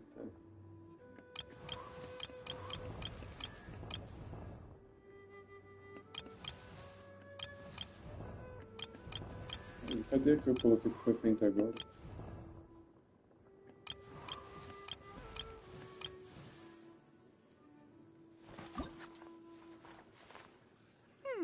Para disso eu vou ter que ir atrás de itens. Piora.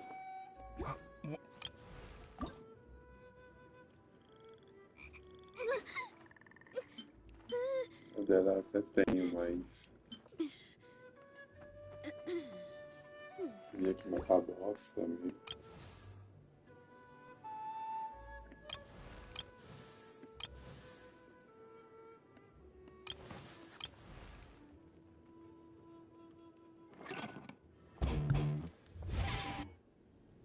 Ah, velho, eu acho que eu vou dar uma parada de farmar isso. Deixa eu ver aqui o negócio. Quanto que ficou aqui? Ah, 8, tá ótimo. Deixa assim mesmo. Amanhã eu deixo.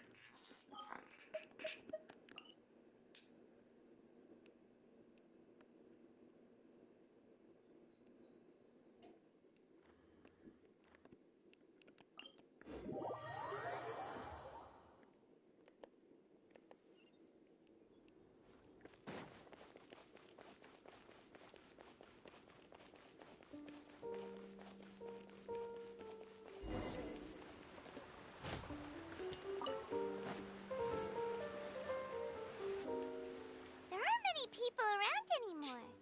Looks like that boat we took to Araneas might have been the last one. Vacher.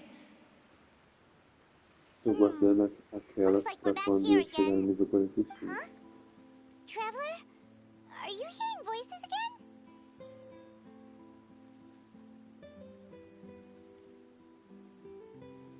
Pô, Nath, que nem eu te falei, velho. Pior que eu não sei. Eu não sei qual que é os artefatos que são usados pra Lerquina.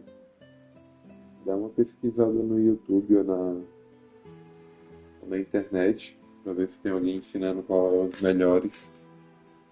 Provavelmente a pessoa que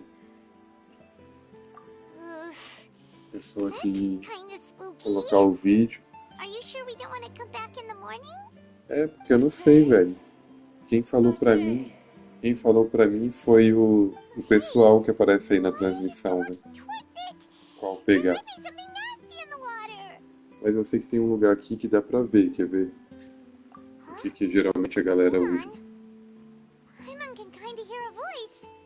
It's calling for Vache, right? Hey, traveler? Stop walking! Come on, wake up! Ih, velho, tá viajando, né? Tá viajando, viajante.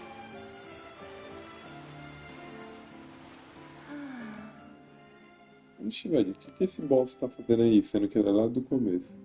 Vache, are you my dear Vache? No, wait. You seem to be someone else. Do you know Vache? Do you know where my love is? Wait. Who am I? I'm very sorry. I fear I do not know. My memories feel like they have been washed away like a flood. So many fragments dissolved amidst the tide, never to be recovered. How much have I lost? How many things that I once held dear while on land have I since forgotten? Yes, that is what I was once. But now, I am but the consciousness of one who is lost, therefore. I do not know how I came to be like this either. I only vaguely remember being covered in light blue water, and then all grew dim. I also remember going to many places. I loved adventure, loved exploring places of peril. And no matter where I went, Vache would go with me. I knew how dearly he loved me. And I also loved him equally as much. But now, we can no longer go back. The pain of such parting. I never know. Our reunion no longer has any meaning. There is no way for us to create any new memories. The thought of me gives him no succor. So let it lie forgotten beneath the waters. If you meet Vache, tell him not to look for me. Tell him to move on. That is the only thing I still remember. Perhaps that is so. As I was submerged in the waters, losing consciousness, I saw Vache above the surface. His eyes were filled with such sorrow, such longing. If only I could have comforted him, told him that I did not suffer. Indeed, I had felt a great warmth. Is that what you call it? Dissolving? If anything, I consider it a form of release. It was a state of neither fear nor frenzy, with only an endless peace, like the water's still surface. I could also liken it to being a thirsty person who drinks water for the first time, and only then sees how they have lived for so long in a world of endless want and anxiety. I think I hear your companion. Consegui fazer um upgrade no dano dela, aí sim. Então, eu tava lembrando, é bom começar a farmar os artefatos depois. É que nem tu colocou ali, ó lá. Quando tu pegar o 45, velho. Por enquanto tu vai usando uns quebra-galho mesmo. Não tem muito o que fazer. Tu tem que agora rushar a história pra tu poder pegar nível de aventura, velho. Qual é o nível da tua conta? Eu nem vi. I am glad that you were able to sense my presence. Remember, if you see Vache, tell him not to seek me out any longer. Então, tu tem que chegar no 45. Né?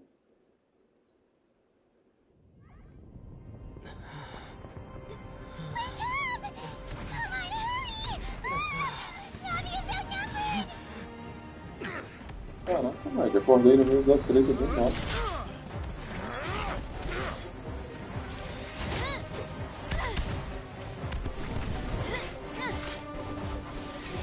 Aqui a nave é muito dura, só pra caraca, velho.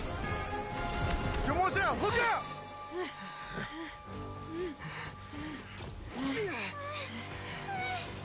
Dear God, it's a whole army of Gardamex. Mano, já era. Chlorand? Claro. Caraca, o Lord é brabo, hein? Olha.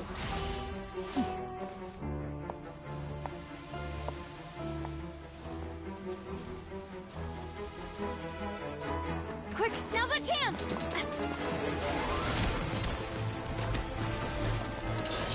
Ah, tá bom. Já é brabo, então. Vou ficar nesse. Como é que...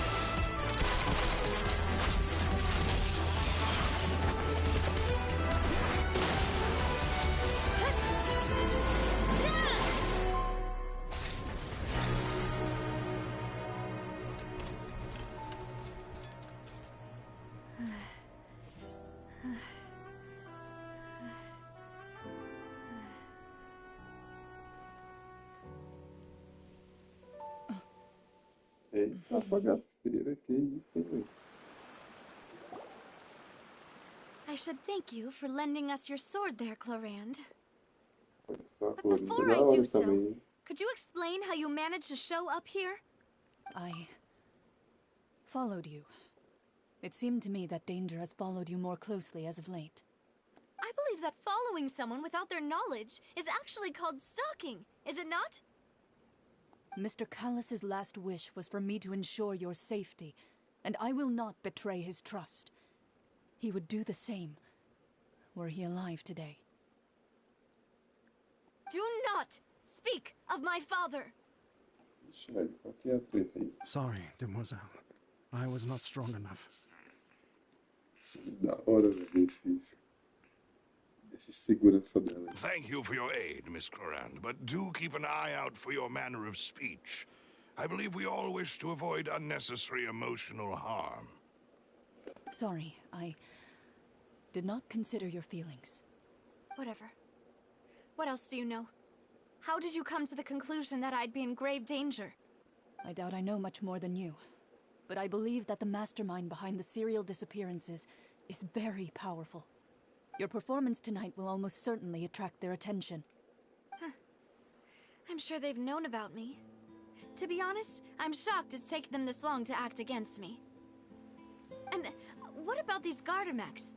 I thought only those associated with the Maison Gardiennage could control them. None of these mecha have serial numbers. I was sure to check a moment ago. They are not the ones used by the authorities to enforce the law. I can only conclude that some powerful or wealthy party must have obtained them via illegal means, deploying them as a private force of sorts. What? Your point being that they're out of Spina di Rosula's league, then? Yes. Be careful, and do not act rashly. I will continue investigating no matter what. We will bring the truth to light. That's my father's true last wish. Regardless, thank you for your help today, Chlorand. But if you get any ideas, tell me first. I don't much appreciate being followed. I do not think that they'll strike again anytime soon. So I shall stop following you. Good day, all. Tá pesado, hein? Right. I suppose that's the best news we've gotten today. Demoiselle, I believe that Miss Chlorand was being sincere with you. If we tried, we could attempt to thaw relations a little. I know, she's...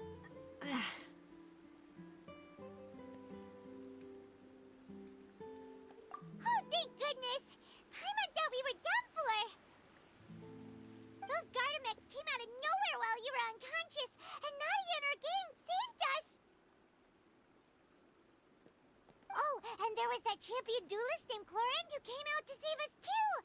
We got lucky there. Paimon probably couldn't have fought them off otherwise.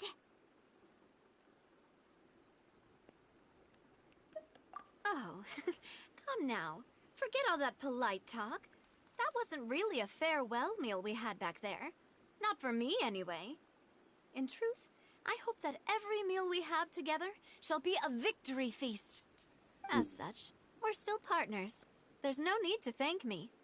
It will take 50 years for me to match Demoiselle's magnanimity. If it were me, I would have joined the Spina di Rosula on account of her goodwill long ago. All right, you two. That's enough. Actually, Navia, how did you know that we were in danger? You sure did show up in the nick of time.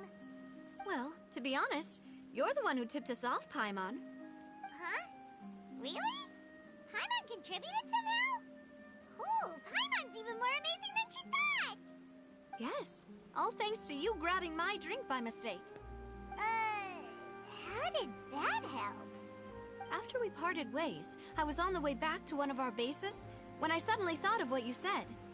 That the Fanta tasted kind of salty and icky. Fanta only comes in sweet flavors, so how could it have tasted salty? Falei?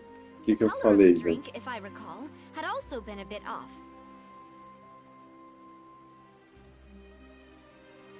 So the Fanta had been spiked with water from the primordial sea? Yes. So, if you hadn't drunk that cup for me... Spina di Rosula is preparing the grandest of awards for you as we speak for saving the boss. Caraca, velho, tentaram matar ela, ó. Huh. Really?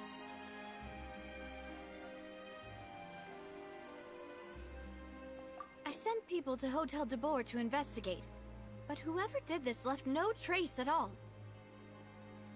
That's when I figured out that you might be in danger, and hurried here as quickly as I could. What? Why would they go after us too? All we did was defend Linny in court and help clear his name. Ugh, now we're caught up in this mess too, aren't we?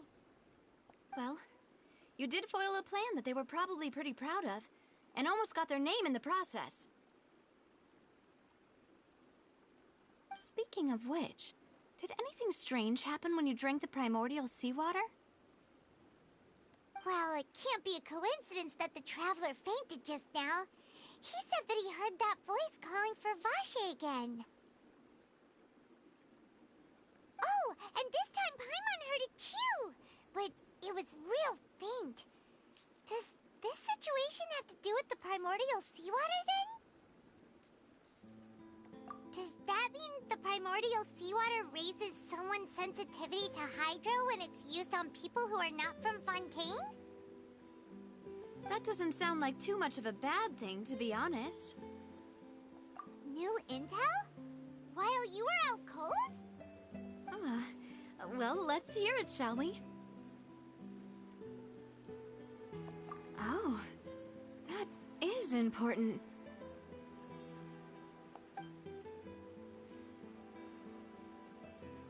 Vache.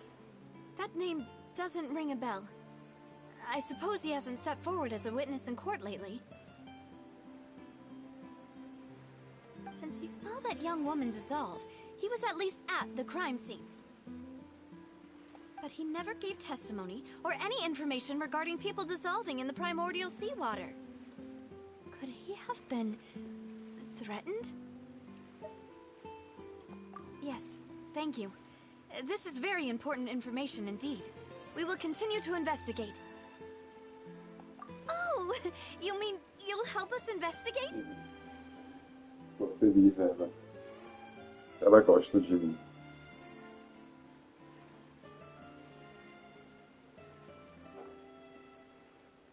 Well, you did say that our farewell meal didn't really count. That means we're still partners, right?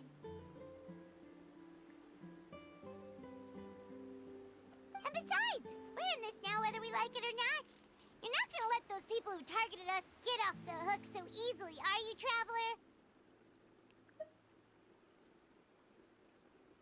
Demoiselle, do try not to look quite so pleased. You are the face of Spina di Rosula, after all.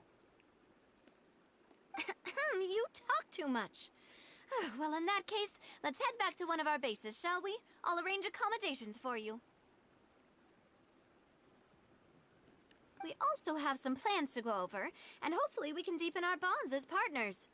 But we'll take that one step at a time, I guess. Don't worry, you two. With us around, our base is definitely secure.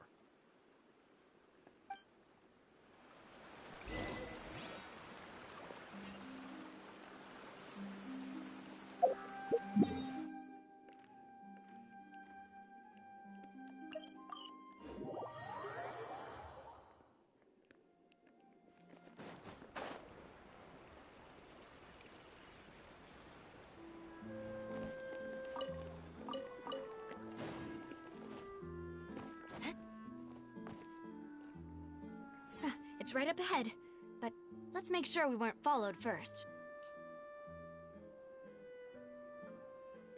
I've been keeping watch, Demoiselle. I haven't spotted anyone suspicious thus far. Very good. But let's not let our guard down for now. I shall find rooms for our respected guests. Thank you, Malus. Now, let's continue, traveler. Agora tá ficando interessante.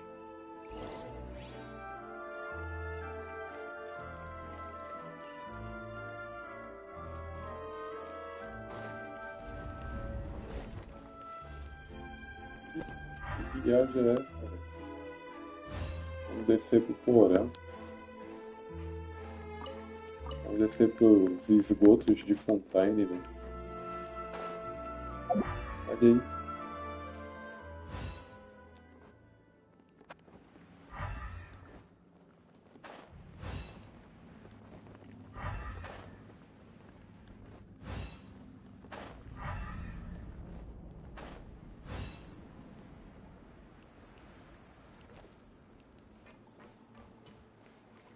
More speed.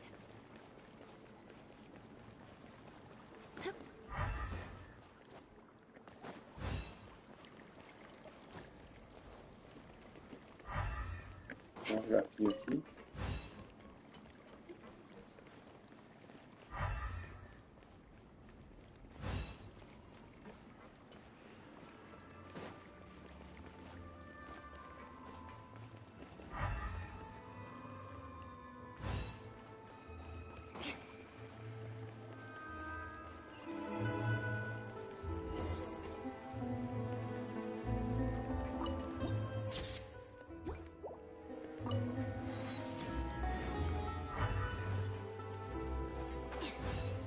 Com geminha.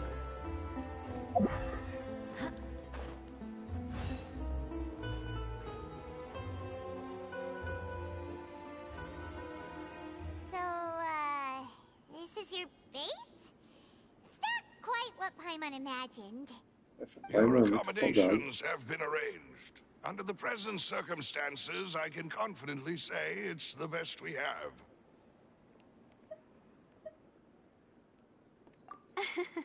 Well, our funds have been a little tight lately. After all, we don't allow illegal or unethical profiteering. In fact, our funds often come from citizenry who support us. Seems like it's tough times for everyone. But if you have the support of the people, that does sound like it's worth it. To be honest, our financial situation was a lot better back when my father was in charge a few years ago. I'm afraid I'm not quite his equal. Your father... he was the previous boss of Spina di Rosula, right? How did he... Demoiselle, if you'll allow me to explain. No. I'll explain it myself. I suppose I couldn't run from this topic forever. And as partners, this is something I hope they can understand. My father's name is Callus. Yes, the same one they call Callus the Unfaithful in the streets. 3 years ago, he was accused of murdering his own friend. But he chose a duel to defend his honor, instead of standing trial. He died in the duelist's ring. Oh no. But I do not believe my father was a murderer. I'm sure he was set up. At At the time, I believed that if he only stood trial and was duly investigated, something amiss would crop up and prove his innocence. But strangely, he not only requested the duel himself, but rumor has it that even after being seriously injured, to the point where he could be deemed as having lost the duel, he refused to surrender, determined to die in the arena. 3 years later, I still don't understand why he did that. How could he protect his honor if he's dead? If anything, he gave up his chance to defend himself.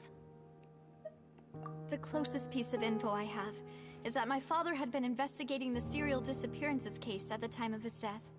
Ah, so that's why you're so determined to get to the bottom of that case. That's right. I've also tried to investigate the murder my father was implicated in, but I haven't found a single new clue in my countless reviews of the investigation records. However, I believe that if the murder case is related to those behind the disappearances, they must know something. I must know what really happened. Was my father coerced? Framed? Even if he really did kill his friend, I must get to the truth. If only he'd been more open with me when he was still alive. He even hid the fact that my mother died due to complications when giving birth to me. And now, here I am investigating his death. You really are a handful, aren't you, Papa?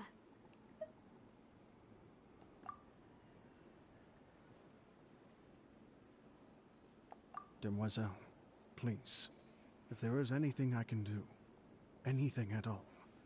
I also will never believe that Master Callus murdered anyone. There are none whom I respect more than the two of you, Demoiselle. Master Callus did so much good in life, yet all it took was one murder case for him to be dubbed Callus the Unfaithful.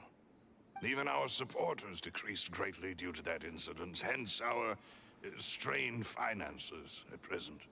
Wait, if Callus was such a good man, wouldn't people at least be a little suspicious when he was accused? No. Perhaps people just revel in that kind of drama. It's not something exclusive to people from Fontaine, really. Everyone's like that. People love watching the evil turn over a new leaf, but they also enjoy watching good people fall into an abyss from one slip-up just as much. But how could... never mind. If Callus was really falsely accused, we have to find the truth. He didn't deserve to have that happen to him. There is one other thing. Master Callus's opponent in the duel was Ms. Clorand. Oh. Huh? Well, then, isn't that as good as saying that she was the one who killed him? Yeah, that's not the sort of thing that you can just let go and move on from. Ms. Clorand has always placed great emphasis on the honorable nature of the duel.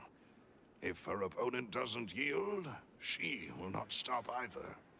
She knew Master Callus beforehand and greatly respected him, but seeing how he was resolute in the arena, there was only ever one choice she could have made.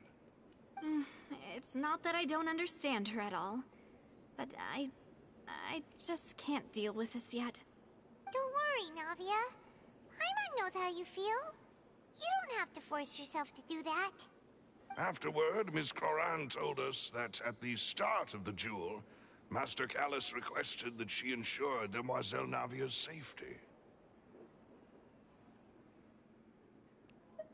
Yes, that is our understanding as well. Oh, Papa.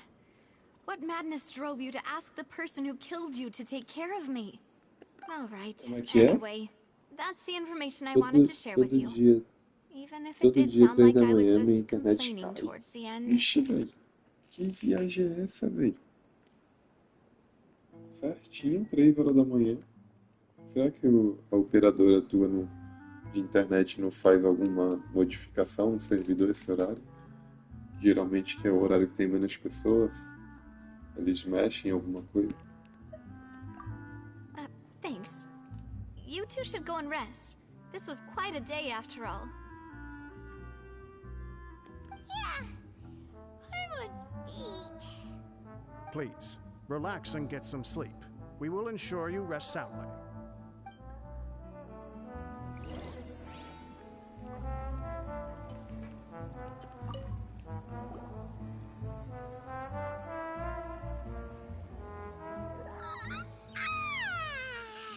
Paimon slept so well. This place feels almost too safe. Que estranho, velho. Huh? Navia? Eu acho que é a configuração do teu roteador ou da operadora I mesmo? sent them back to Poisson. It's Spina de Rosula's place of origin, and where we have our headquarters. There's not much for them to do here at the moment. Paimon gets the feeling that you're just trying to get them off your back. But never mind that. When did you get back? Were you waiting here the whole time? No, I just returned after going out for a while. I did some investigating yesterday regarding the name Vache. Wait, so you didn't sleep at all? How could I after having such critical new evidence appear? Guess Paimon wasn't speaking for everyone just now, huh? Unfortunately, this name seems to have been wiped from existence. It doesn't seem to have a match anywhere. I suspect that those behind this have already taken steps to hinder an investigation from this angle. But that does prove that this Vache person is a key witness in the incident. Does that mean we're too late, though? No. There is one ray of hope. One place in Fontaine that they would find almost impossible to threaten, no matter how much they wanted to. And that is the archives kept by Chief Justice Neuvillette, a place where detailed files on all the cases in recent years are kept. If the Oceanid you met is one of the young women who went missing recently, we should be able to find some related information there. So Neuvillette maintains an archive of case files? Whew. Guess that's the hard-working Chief Justice for you. In that case, let's go talk to him, shall we? Aren't you coming along, Navia? Did you get tired? No, it's nothing. Let's go see the Honorable Chief Justice.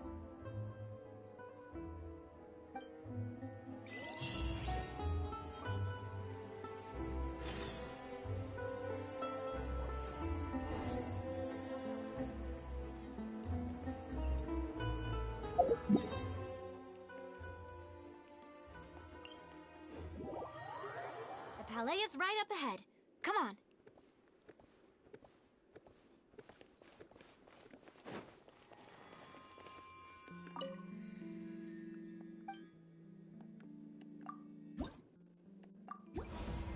Olha.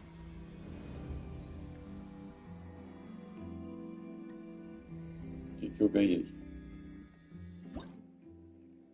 Nem que sei. Vai aparecer agora, eu acho. 60 gemas.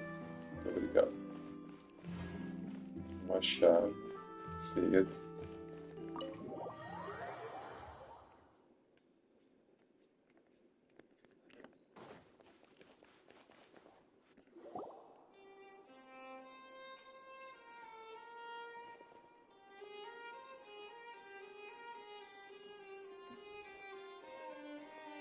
Halt! Please state your business here. The Chief Justice is presently occupied with official matters. Huh. This place does look pretty heavily guarded. Guess that proves that Neuvillette's files are really secure. Hey, don't you recognize us? Huh? Who are you? Just to be clear, I don't care who you are or who you might be related to. Our rules make no exceptions. See? They've got great discipline, too. Yep. Paimon can tell. If you're here just to crack jokes, I can point you towards the exit. Unlike some, we're busy, so please leave if you don't have a reason to be here. No.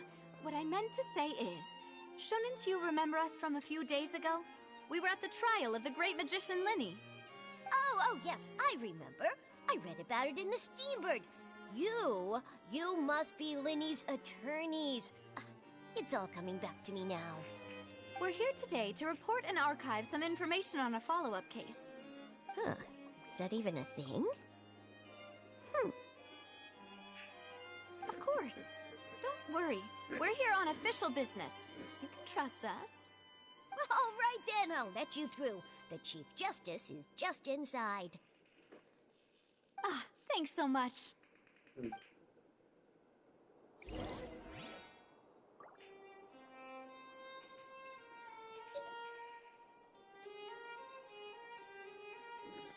Calma aí, deixa eu mexer aqui no celular para ativar o negócio.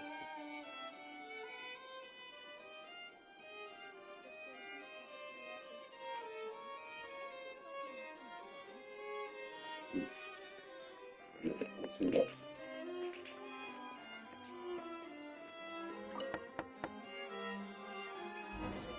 Please come in.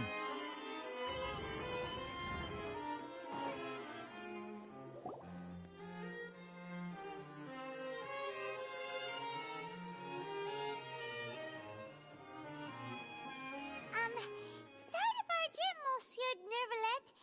We only lied to get in because we didn't know any other way. It's all right. Please let me know how I may be of assistance to you. So you're not mad at us? We're looking for a man called Vache. He may have been an eyewitness in the serial disappearances case. If we can find him, we may be able to unearth some key information on the case. Ah, I see. In that case, please wait here a moment while I browse through the files.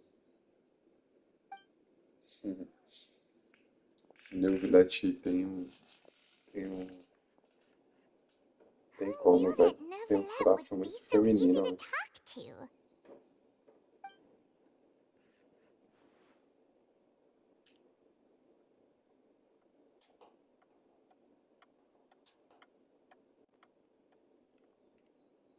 Unfortunately, I'm quite certain that no one by the name of Vache has been involved in any case, criminal or civil, in the past several years. There are no records of him either in the files or in my memory. Traveler, what if it was really just a dream? Is that so? All right then. Thank you so much, Monsieur Neuvillette.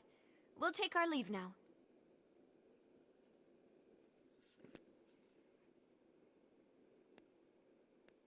Ahem.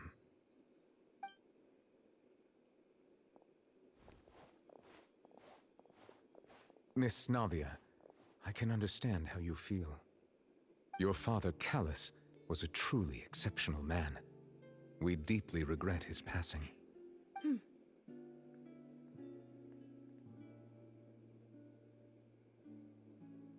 And what are you trying to say, Monsieur Neuvillette? Are you trying to console me? Extend your sympathy? Or just express some tendril of regret? No. You are not trying to do any of that. I can hear it in your voice. There's no emotion behind your words. You only said those things because you felt like you should.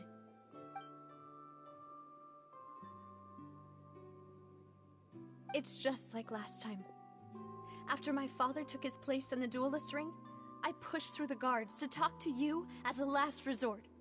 You even told me then that you thought there was something fishy with the case, yet you still allowed the duel to go ahead. In your eyes, the value of a human life is nothing compared to those cold laws you hold so dear. If you truly regret my father's death, then why didn't you call a stop to the duel? Why didn't you give me the power to stop him from throwing his life away? Why did you just let him die, despised and hated by all? Everything was hanging on a thread at that moment. Just the tiniest effort could have changed everything. There are still so many things I never got to tell him. So many questions he still owes me answers to. If you really have no heart, then just look me in the eyes. I, Navia, will show you the true meaning of regret. I'm sorry, Miss Navia. You and my father are truly alike. You keep all kinds of things in your heart and never say a word to anyone. It's not so much that you can't feel, but that you would never express anything. Oh well. In any case, everyone already knows full well the apathy of the Chief Justice. My apologies for taking my emotions out on you, Monsieur Chief Justice. Let's go, Traveler and Paimon. Pesado.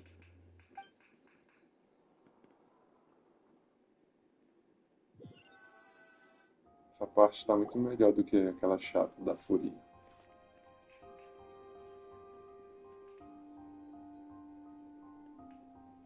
Navia, are you okay? Ih, velho, começou a chover ainda. I'm fine. Piora. Rain. It's raining. You're right. Wasn't it still sunny when we went into the building? And there shouldn't be any active trials today. How strange. Now that I think of it, on the day my father was convicted of murder, it was also raining. What is it? Did you think of something? Yeah, he was outside. It was uncovered and the rain could fall there. Why? Do you think the rain could have affected the crime scene? That thought has occurred to us before. We've even expanded the search area to try to account for that, but didn't find anything of value. Oh? Verdade. Wait. You don't mean... Caraca, velho. So you're saying that the true murderer could have been turned into water and then got washed away with the rain? Yeah. And if that's what had happened, then no one would have believed your dad, even if he explained what he saw to the authorities. I really think I found a true genius for a partner. You're completely right. How did I not connect the dots earlier? All right, let's go to Poisson. With this new lead in mind, we'll get to the bottom of my father's case for sure. Yeah, we're gonna make progress for sure this time. Do you want to go with me now? Or do you want to head over by yourself later?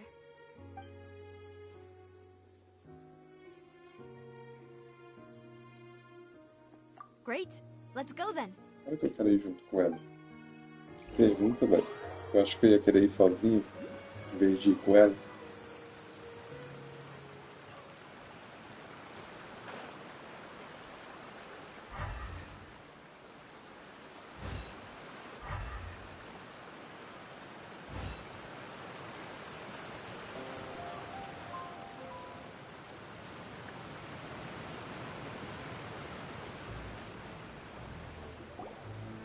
Whoa! What a huge ship! Why would a ship be anchored at a place like this? There's no need to be so surprised. While it may look like a ship, it's actually Spina di Rosula's headquarters. My father was the one who asked for it to be built like this. Perhaps our taste in exterior design is the only thing we occasionally had in common. A gigantic and glamorous ship embodies discovery, opportunity, ambition, and conquest. It symbolizes Spina di Rosula's bright and limitless future. And Paimon thought you were bluffing when you said Spina di Rosula had a glorious past. Paimon was confused why a group with such a history would live in the sewers. But now that Paimon has seen this ship for herself, she's been convinced.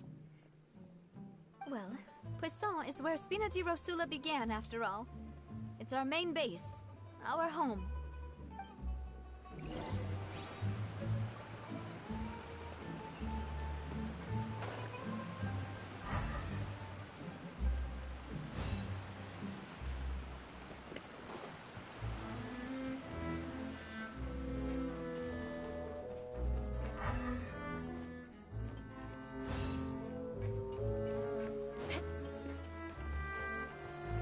Então tá bom, né?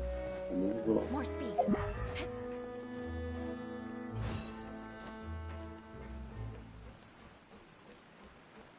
More speed.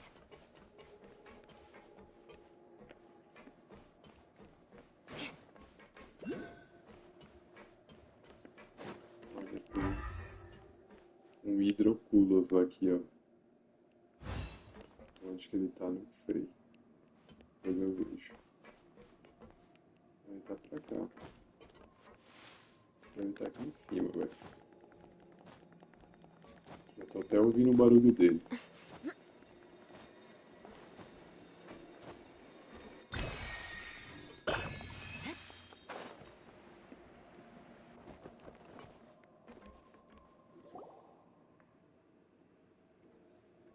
Melus, we're back!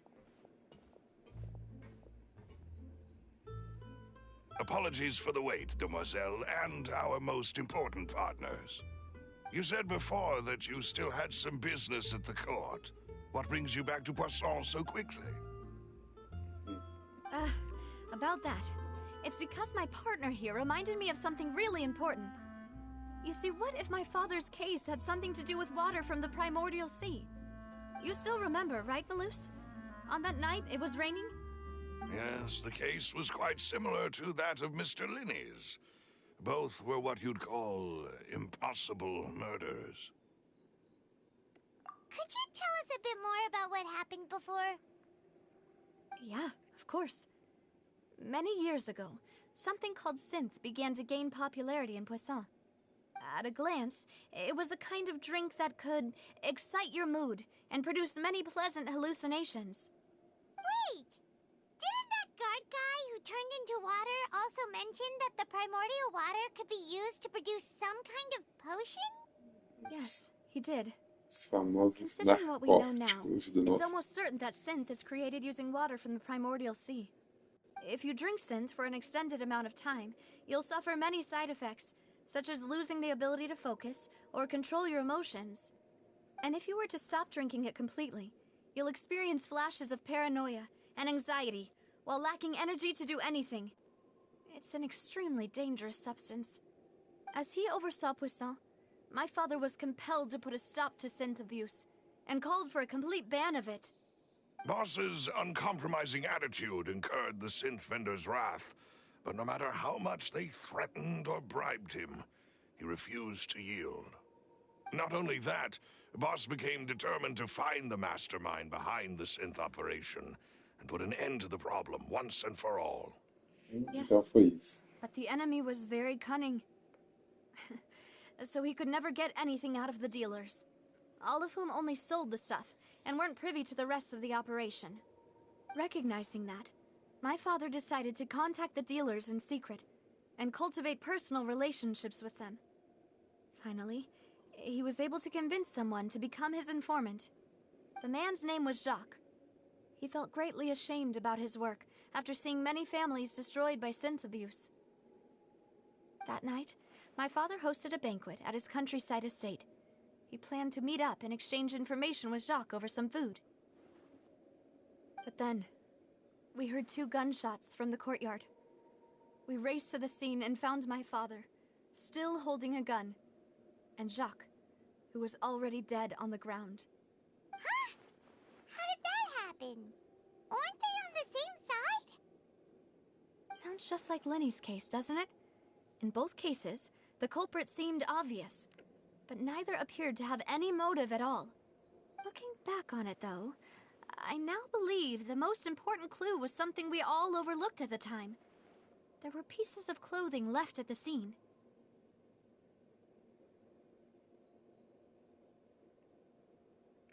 Precisely. It's all thanks to you that I made the connection now. Back then, we all just thought they were some costumes that Jacques used to disguise himself at the banquet. But, considering it now, it's almost certain that they belong to a third person at the scene. With one extra person, we'll also need to reconsider why the 2 shots were fired. You're right. We still don't know what happened. But my intuition tells me that we're on the right track to figuring it all out. I'm finally headed towards the truth. Jacques was an empathetic man who was infinitely remorseful for his past actions. It's unlikely that he turned on Boss with 0 warning. I think this third person is probably the key to the full truth. On that note, however, Even though this will not please you, demoiselle, as your and your father's butler, I must still offer a word of warning. Our opponent is insidious and cruel. They are extremely difficult to deal with, and Boss has already lost his life trying to bring them to justice. Even though Spina de Rosula has lost most of its former glory, Poisson has welcomed a new time of peace, and we have been allowed to live out our lives. There is no need to follow your father's path. It would be both wise and in line with Boss's wishes to step back and give up on the case. If that's indeed what he wished for, then he should have told me that himself. Was I not the closest person to him? And yet, I was the one most kept in the dark. What was the point of him dying without sharing any of the secrets he knew? Did he manage to protect anything in the end? Synth is still here. Callus the Unfaithful is still his epithet. And Spina di Rosula is barely getting by. Nothing has changed. Did he think I'd just accept his meaningless death and live out my life just as meaninglessly? I've never accepted that, ever. Not since that day, and certainly not now. I want to find out the real answer for everyone's sake. For the missing girls, for the victims, and for myself. Navia. This is indeed the best moment to act. Your partner appears to be quite reliable, and more importantly, demoiselle, I think you're also ready to take this on. So you do know something else, Malus? Yes, I do. In fact, even before that banquet, Boss already knew of the connection between Synth and the serial disappearances case. But what drove all the tensions to the boiling point was the revelation that you, demoiselle, had been selected as the next target to disappear. What? Boss also didn't tell you that he had been diagnosed with a rare illness. The doctors told him that he had no more than 5 years left to live. And the serial disappearances case caused him great anxiety. 5 years was nowhere near enough time to resolve this long-standing conflict. But once he passed away, all the danger would pass on to you. Knowing all of this, he decided to use one final intimidation tactic before his death.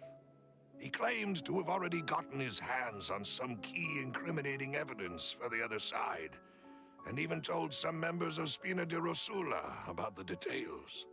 But as long as you remained safe, he would not share the evidence with the public. If something were to happen to you, then he and all those he told would immediately expose all they knew about Synth and the disappeared victims. Right, so nobody would be able to get off scot-free. As we've seen, Boss's tactic has worked. Even though Boss has been gone for a long time, the other side has not tried to take Demoiselle's life. No, I don't believe it. He never appeared to look sick to me. No father wants their daughter to see them weak and haggard, especially someone as proud as Boss. To him, dying in a duel and suffering lasting dishonor as the unfaithful was still far preferable than losing face in front of his daughter. So he chose to die in silence, so that he could protect me. I'm afraid you're not understanding this correctly, demoiselle. What Boss wanted to hand to you was not a parasol, but a sword. If Boss's spirit could hear you telling me that you want to find the answer for the sake of everyone involved, I'm sure he'd be extremely proud. That fool. Couldn't he have just given it to me straight? No. He might have set up everything precisely because he never thought I'd be able to understand him. Is that the amount of confidence he had in me? And what if I was never able to make it to where I am now? Yeah. I suppose that's true. With the way he'd set things up, if I had wanted, I could have just lived out my life without a care in the world. But thankfully, He rarely talked to me about complex matters, and thus understood little of me as a person. In this case, he really didn't need to give me an easy way out. Malus, what was the key evidence that he shared with you? It's the location where synth is produced. Essentially, it's the enemy's headquarters. When he was threatening the enemy, Boss didn't share the specifics of the incriminating evidence he found. But if you want to use it against the enemy, you'll still have to take several things into consideration. Why? If we know where the place is, can't we just go storming in? You mustn't forget that we're fighting against a mysterious and dangerous organization that's been in operation for decades. There's no telling what might be lying in wait at their headquarters. We also have no idea what kind of evidence we may be able to find inside, nor what people we may be able to capture. But a single visit to their headquarters would be tantamount to a formal declaration of war. The worst case would be that we leave empty-handed, but also open ourselves up to full retaliation. Then, in that case, why not work with the Fontaine authorities? Well, you saw one of them dissolve during Mr. Linney's case. We have no idea just how thoroughly they may have been infiltrated. Huh. That's true. Seems my father really had no choice. But things are different now. It should be a lot easier to prove the other side's guilt, now that we've connected Synth with the disappearances case. You sound like you've put a lot of thought into this, Malus. I am the butler, after all. I live but to serve the boss and Demoiselle's will. I've always been willing to take on any kind of risk for your sake. But considering my relative lack of ability, I've spent my time keeping secrets, performing basic investigations, and waiting for the right time to come. Thank you for all of that, Malus.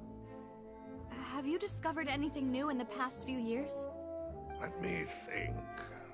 One conclusion I came to is that the enemy must be quite familiar with Spina di Rosula, or at least have an informant planted here. When I announced orders to the organization's members on Demoiselle's behalf, I used to deliberately keep a few people in the dark and observe the reactions of the synth vendors. If the vendors didn't change their plans, then the individuals informed of our orders must be innocent. If the vendors packed up and fled, however, then someone must have given them the news. After several rounds of testing and investigative tracing, I've narrowed the suspect list down to 3 people. The first is Florent, Spina di Rosula's senior advisor. Huh? Florent? Yes, surprising, isn't it? He was one of the people Boss trusted the most, which also means that he was someone who understood Boss really well. Thanks to his position within Boss's innermost circle, he always knew our upcoming plans and could thus avoid capture this whole time. There's someone else like him too. Marcel, the head of Confrérie of Cabrières. Uncle Marcel. It's a guild in Poisson. Boss helped it to grow to its current size and prominence. In the beginning, they were only reselling some daily goods, but now they're one of the richest guilds around, with a lot of business connections in the city. So, they're like a sister organization of Spina di Rosula? Yes, you can say that. When we were fighting against the synth dealers, they provided us with plenty of support. It's a bit difficult to imagine someone using their own money to hunt down themselves. The final suspect is Thierry, the man responsible for coordinating information between Spina di Rosula and the guards. Although the guards mostly leave us to our own devices, there are still many activities we have to report to the local authorities. Since Thierry is always in the know about our current activities, he could theoretically always plan one step ahead. I see. These are all people who I communicate with quite regularly. To think that the enemy we've been fighting against has been right next to me all along, among those I trust the most. It's almost too hard to believe. If you want to investigate them, please take every precaution to not alert the quarry. Judging from our experience, the enemy is extremely cautious. Of course. And thank you, Malus. You've provided us with a lot of great information. You're too kind, my lady. I'm just doing my duty. And before I forget, proving Boss's innocence would also mean clearing him of blame in Jacques' death. After that incident, Jacques' wife and daughter were taken into the Spina's care. They still live in Poisson today. If it might help, you could also pay them a visit. I can make the necessary arrangements. Aw, thank you so much, Malus. You really are the best. A new case awaits, my dear partner. I hope we can work together to uncover the truth and end this case once and for all. De novo, velho. Ah, não. Tava tão legal. Vai começar.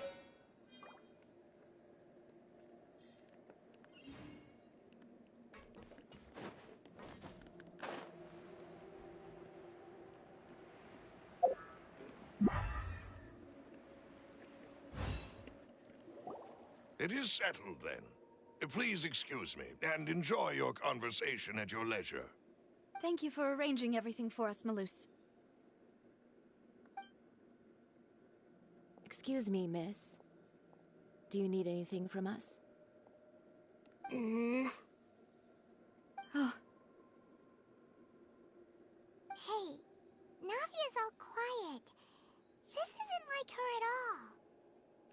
I'm sorry that I only came to visit after all this time. After what happened, I didn't know how I was supposed to face the two of you. Ah, if it's about that, there's no need to apologize.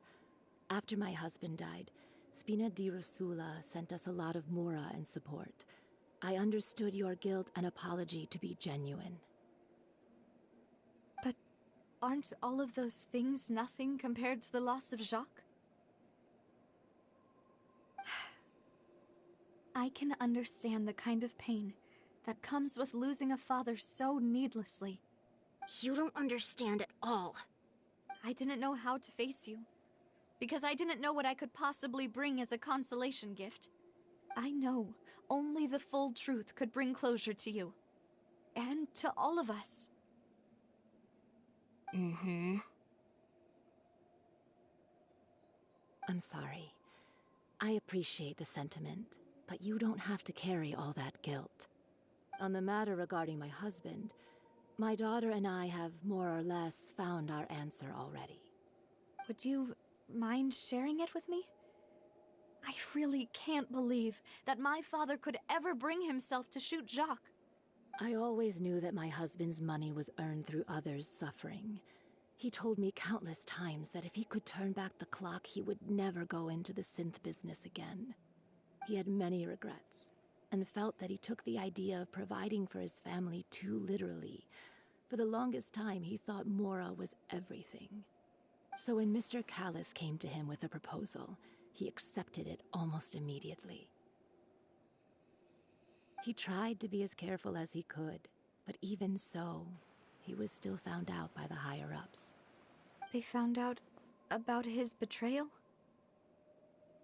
Papa didn't say that exactly, but Papa did tell me that I should never be ungrateful. Before he left that day, he told me that he had no choice. It was only later that I realized it was his final farewell to the two of us. I don't know that for sure, but you could say that's the conclusion I eventually came to. Which is why I'm the one who should feel guilty. Callis had always taken great care of us, both when he was still alive and after he passed away. Even if he fired the shot that killed my husband, it was likely in self-defense. It is impossible for me to hate him for what he had done. But Mama, why is Papa still the bad guy if he did the right thing? Papa always wanted to be a good man, so why did he have to do a bad thing in the end? Well, things aren't always as they seem. you still feel like your papa was a good man, right? Yeah. Papa was a really good man. The best in the whole world. Then you should hold on to that. If a good man had to do a bad thing, then he must have had his reasons. Regardless of whether he left you a parasol or a sword. He must have done so to give you a better life. Oh. Thank you for everything you've told me. I will definitely find the truth. The current state of things is not something I'm willing to just sit back and accept. Thank you. I'm very grateful to hear this from you. Even though your personality is quite different from your father's, your determination when you speak is really similar. You really think so? That's the first time anyone said that to me.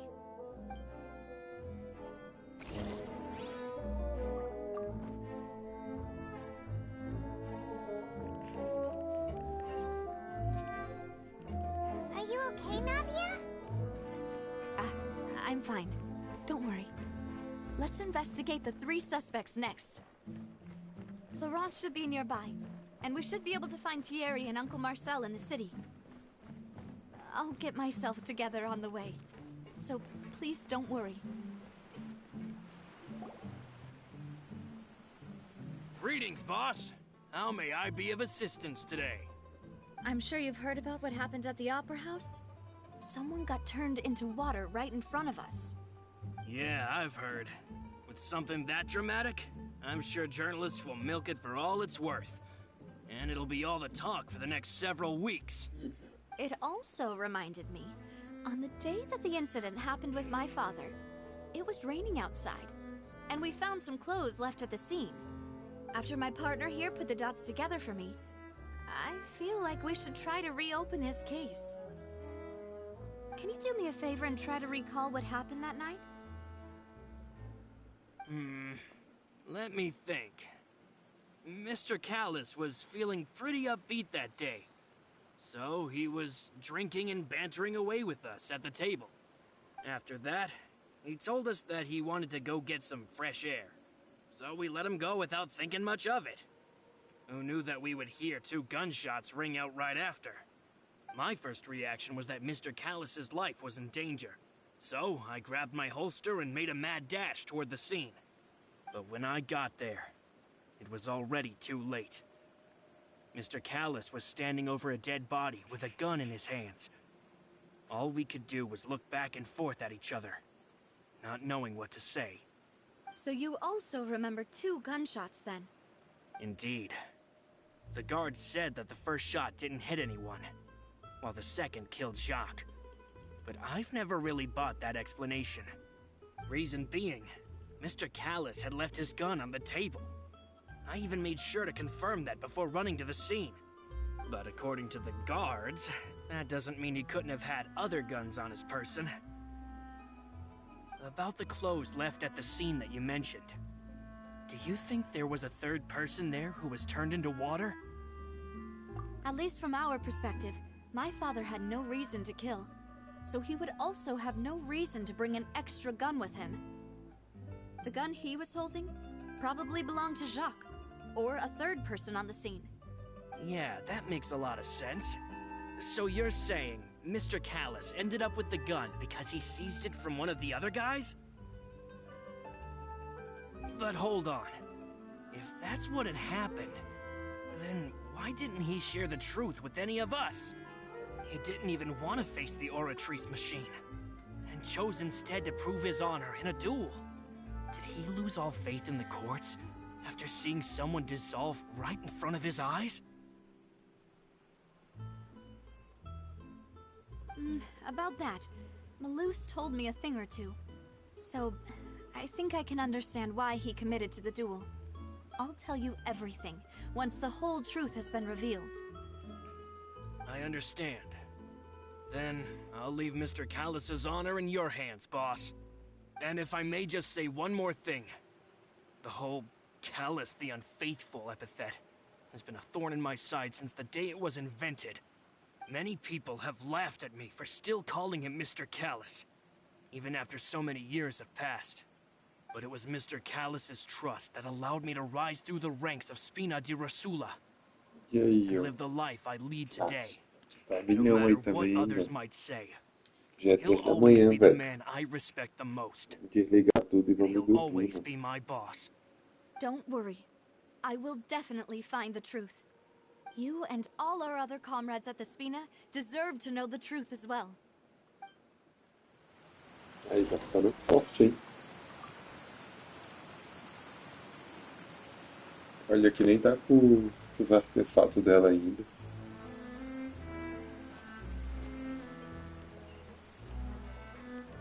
Intel is just like teachers. You gotta.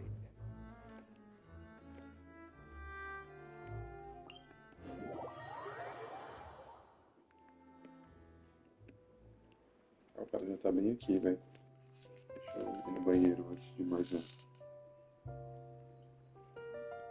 Então. Tem que procurar melhorar isso, né?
Knights and aristocrats share the same cultural heritage, but the knights had enough sense to do away with all the superfluous detail. Welcome to Palais Mermoni.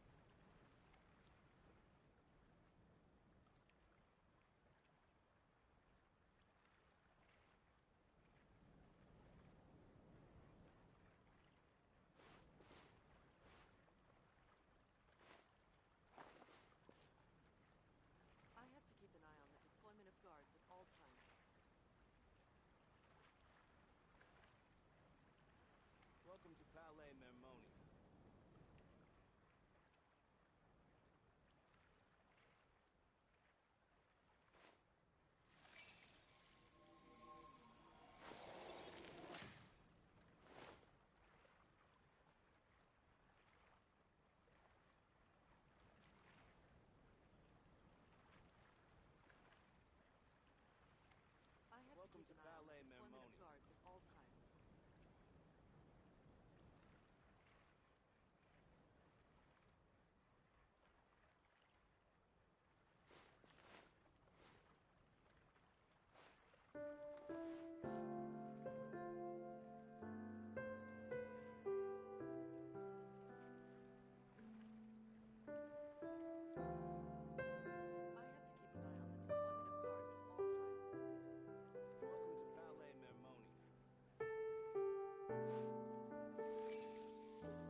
You want to learn some Favonia's blade work?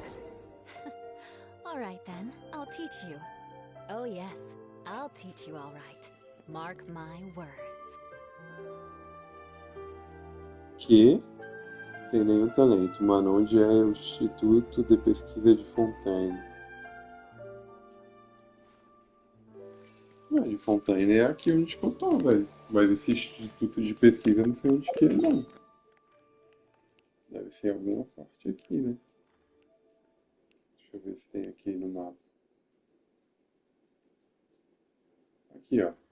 Novo Instituto de Pesquisa de Fontaine. Não é aqui? Eu nem fui lá ainda.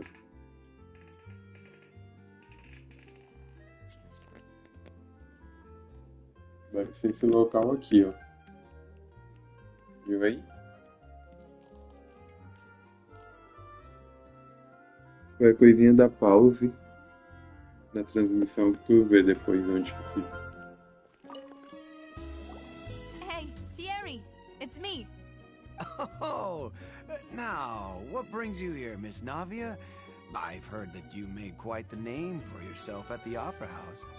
Oh, so you've got news of that already. Oh, okay. Hey, I'm also a member of the guards, you know. The way you make it sound, people would think I was sent off to Poisson because I had done something wrong. Are you sure there isn't a little bit of truth in that? Under normal circumstances, shouldn't you have been called back to the city already? I mean, where I work is really up to me. Let's just say I enjoy the ambiance of Poisson. Callis did a fantastic job running the town, building Spina di Rosula from the ground up and clearing many obstructions in my way. It would be next to impossible for me to find a similarly easy but high-paying job in the city. Anyway, enough chit-chat. Are these two friends of yours? You, here for some formal business? Yes. These two are my partners. What happened at the Opera House made us realize that Linny's case and my father's may be related. We're trying to reinvestigate the details of my father's old case. Ah, I get it. You think there might be more to the case now that we know people can be dissolved into water, right? I was also flabbergasted when I first heard of it. If you want to go through the original files from your father's case, I can help you look for them. That'd be much appreciated. Thank you. Actually, I have another question. Do you have the authority to dispatch Gardamex? Of course. Without them, I couldn't possibly handle Poisson on my own. Why do you ask? We definitely can't use them to forcefully get more evidence for your father's case. Well, you see, just recently, we were attacked by a horde of unnumbered Gardamex in the city.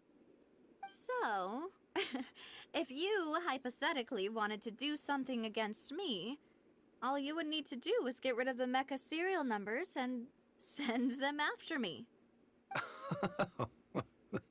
Then you think too highly of my abilities. Dispatching mecha is very different from controlling them. If I had to make an analogy, when you order a dish, the chef will make it for you. You can ask the chef to cook, but not to massage your shoulders or carry your baggage. If you try to make unreasonable demands, the chef would just think you're out of your mind and ignore you completely. The same goes for me and my Gardamex. Removing a serial number is also not as easy as you might think. There are a lot of complex steps to it, and it's almost impossible to keep it a secret. So I can promise you, those mecha were definitely private units. They're certainly not cheap, so whoever their owner is must be super rich, powerful, or both. Now that you mention it, though, being in the synth business would definitely be profitable enough to afford this. Oh, then you're officially in the clear, Thierry. Oh, thank you for the vote of confidence, Navia. Jokes aside, I'd like to wish you all the best with your investigation. I'll be staying in the city for a little while, so just come find me if you need any support from the guards.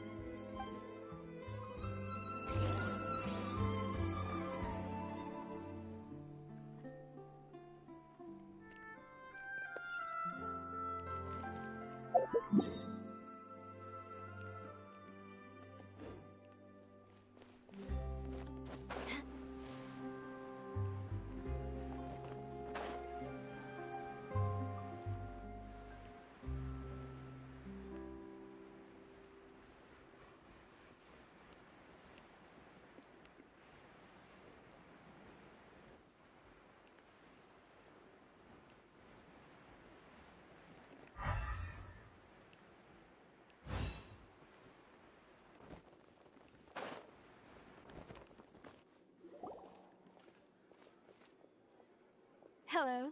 How may I help you? I'm here to see Marcel. Could you please let him know? You can just say Navia's looking for him. Sure. I will let him know right away.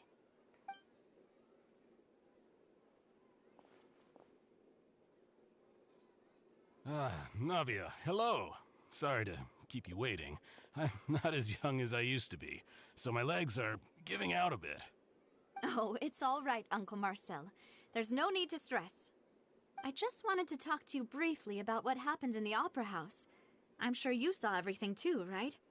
Yes, I've never seen anything so strange. Oh, you were at the Opera House too? That's right. I went there with Navia to see the magic show. Who knew it would turn into a whole murder mystery? I also witnessed your marvelous sleuthing work. Quite impressive. To beat the Hydro Archon at her own game on her own turf, I can already imagine everyone in Fontaine discussing your exploits over a few glasses of wine. Oh, Paimon doesn't want to become the talk of drunkards. Apologies. It's just how Fontaine is as a nation. Everyone loves drama and theatrics. Uncle Marcel, you've also noticed that other thing, right? The fact that humans can dissolve in water?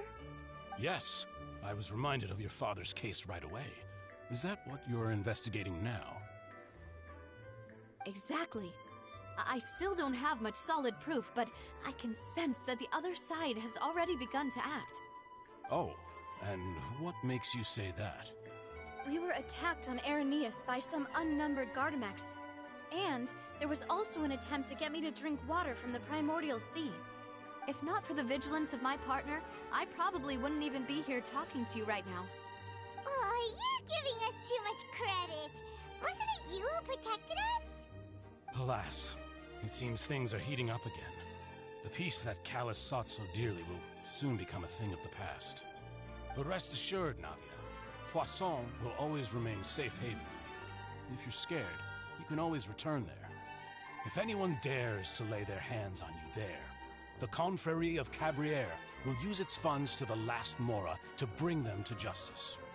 Thank you, Uncle Marcel. But I don't intend to go into hiding. I'm going to strike while the iron's hot. Do you have any new thoughts on my father's case? About that. Sorry, my age is catching up with me, so it'll take me a while to recall my memory.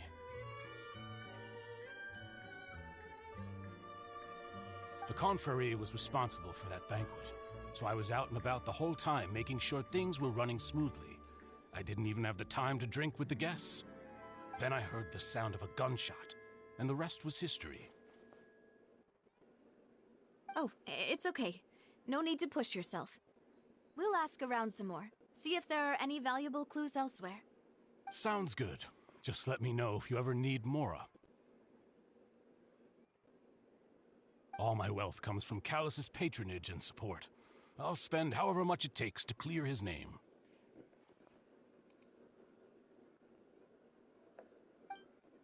Esse cara aí, ele já tá se entregando demais. Ele que deve ter gastado dinheiro pra levar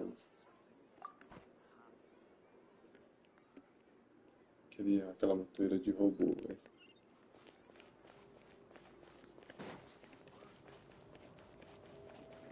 More speed.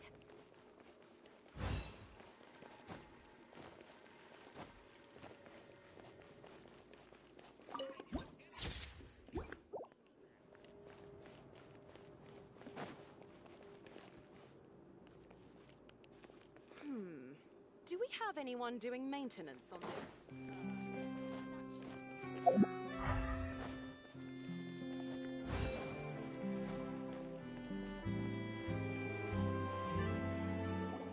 We've talked to all three suspects, purely based on their conversations with me. None of them sounded particularly suspicious. I suppose that's to be expected, though. If a single conversation's all that's needed to find them out, then my father wouldn't have needed to investigate the case for so many years. Anyway, even though we didn't make a breakthrough, let's still compile what we were able to find. But where should we start? Ah, you're right! Flora mentioned that Callus probably only ended up with the gun because of circumstance. That makes sense. According to Jacques' family members, he already told them that he had been discovered, and that he had no choice before he left home that day. If I had to guess, he probably received an order from the synth boss to kill my father. Had he refused, he and his family's lives would have been forfeit. So, Jacques fired the first shot?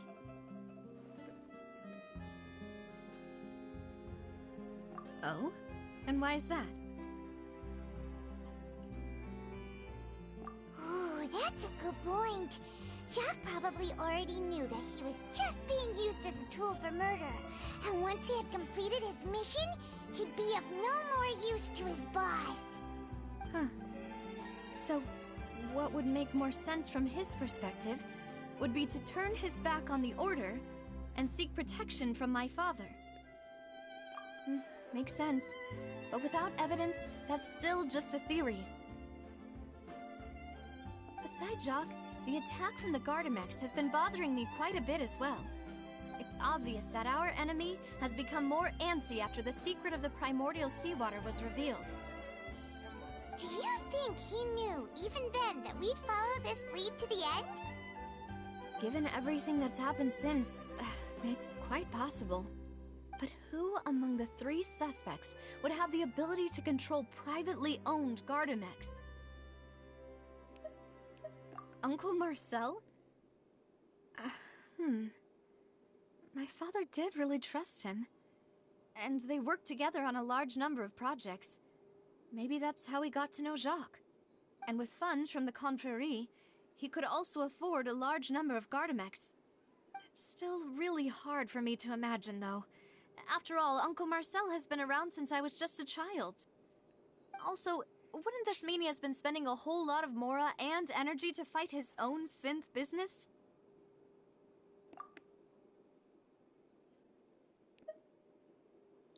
Achava que era isso. Thierry, you say? Huh. It is possible that he's figured out a way to convert the Gardamex for personal use. But I didn't feel like he was lying when he was talking to us about the mecha. I also don't think he'd be able to keep that kind of tampering under wraps. Yeah, had he actually tampered with the mecha, we'd be able to prove it with a simple check of the guard's inventory. If the mecha were taken from the guards, it should be pretty easy to find out when and how that happened. Florent? It is true that he was closest to my father, and thus had the best chance of learning about his dealings with Jacques. But as Spina di Rosula's advisor, his work mostly deals with personnel and security, so he shouldn't have much means when it comes to finances. So you're saying he's too broke to afford a mecha army? Exactly. He can't. And even if he could, I don't think he would be able to dispatch a whole group so quickly. Who could it be?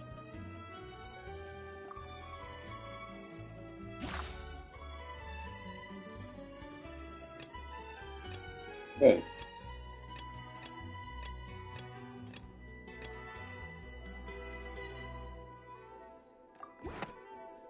Acho que é ele. You know, if you think everything through, Uncle Marcel is indeed the most suspicious of them all. Could we be missing other suspects? Malus didn't know about the people turning into water thing when he narrowed it down to these three, did he? Malus has always been very reliable, and his judgment of others' trustworthiness has been fair and well considered. When he laid out his case for the three, the rationale he gave me made a lot of sense as well. The suspect is knowledgeable about the Spina's internal affairs, has the means to dispatch Mecha to assassinate us, and possesses significant intellect and foresight. Even if I don't want to believe it, I'm starting to see how things could all tie back to Uncle Marcel. Well, we still have another trump card on top of all the theorizing and speculating. Yes, Malus did say that charging straight in there would be extremely risky. But we don't have any other options right now. We need far more solid proof before we can hope to go charging in on our enemy. Navia, here you are. Oh, I've been looking for you. Huh? Aren't you the guy from the guards? Did something happen? Yeah. News came from Irenaeus just after you left. We've got another trial on our hands. Wasn't that place built specifically for holding trials? What's so newsworthy about this one? I know. But they said the person they're putting on trial is a Fatui harbinger called Tartaglia. What? Is that someone you know? Yeah, we know him. Maybe even a little too well. Well, he's been accused of being the true culprit behind the serial disappearances case. It's absurd, don't you think? Wait, how? None of our investigations have had anything to do with him. That's what I thought was strange about it, so I came to tell you the news right away. If the charge against him stands, then it'll be next to impossible to get the guards to support any of our planned investigations. Right, because they'll think they've already found the culprit. Yeah, and it'll be a lot harder then to clear Mr. Callus's name. I understand. Well, partner, what do you think we should do? We still haven't found any conclusive evidence. Huh? Split up? What do you mean?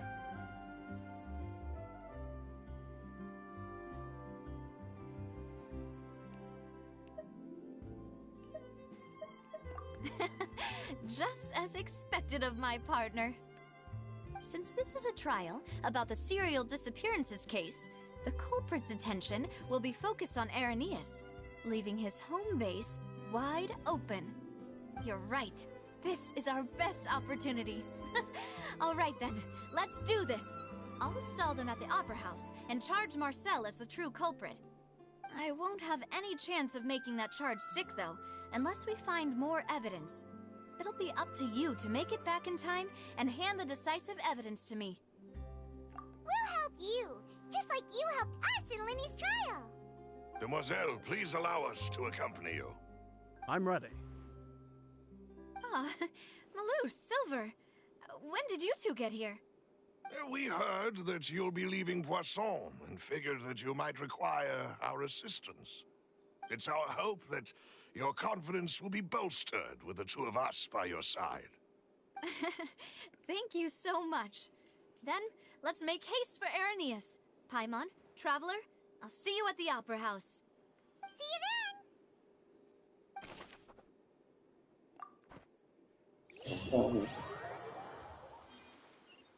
Now that Navia has set out for Irenaeus, we should also get going. The location has already been marked on the map, so let's head over.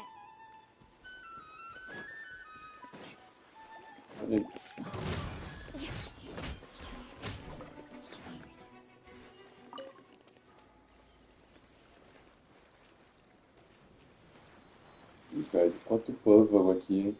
Tá dando até dor de cabeça.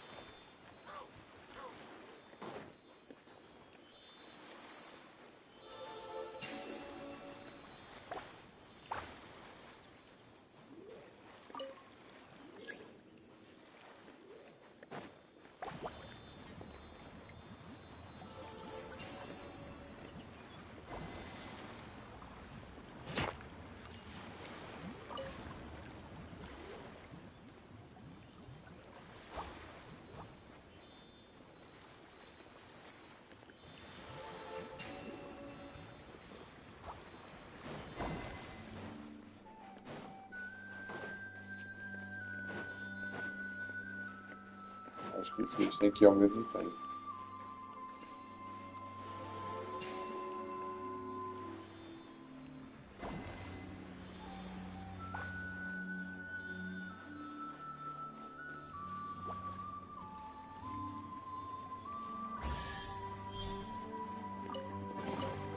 I can put these to good use. Tá, não vou ficar perdendo tempo com esses puzzles, não.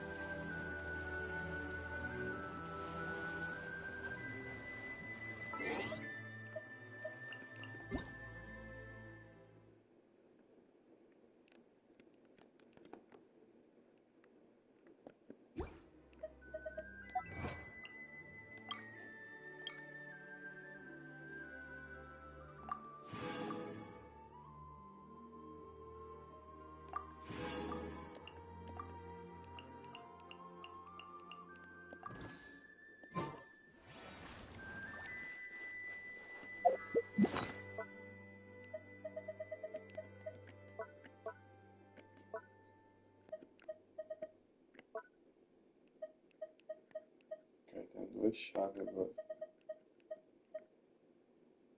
Tem que achar esses templos aí pra pegar um. Huh. According to Malusa's info, the synth production base is underwater. Let's go and try to find the entrance.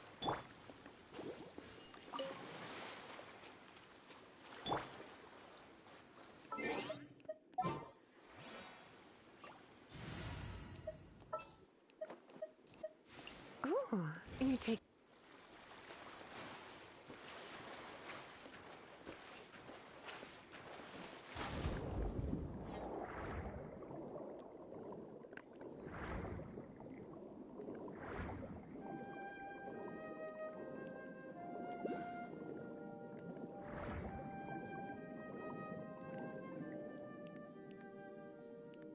Esse daqui é bem fácil de fazer, cadê o bicho?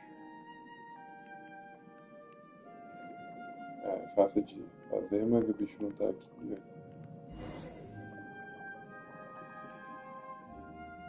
Finally found it! Huh. So this is the entrance that leads to the synth production base. It sure doesn't seem out of the ordinary at all. Ah, you're right. An important place like this is bound to have a ton of protective measures and mechanisms. Navia's probably arguing up a storm right now to stall for us.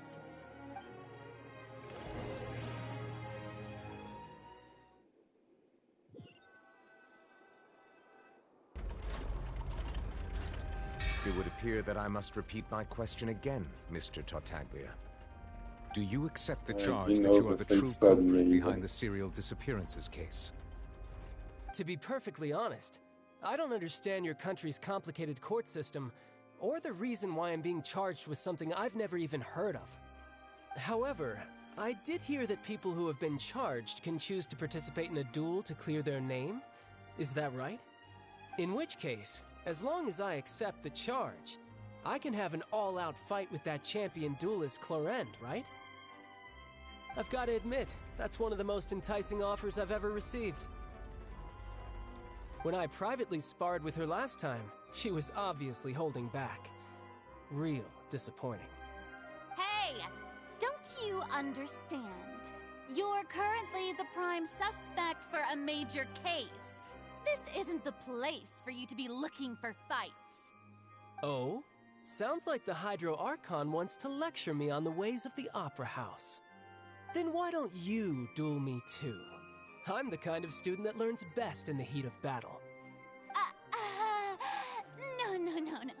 That's not what I meant.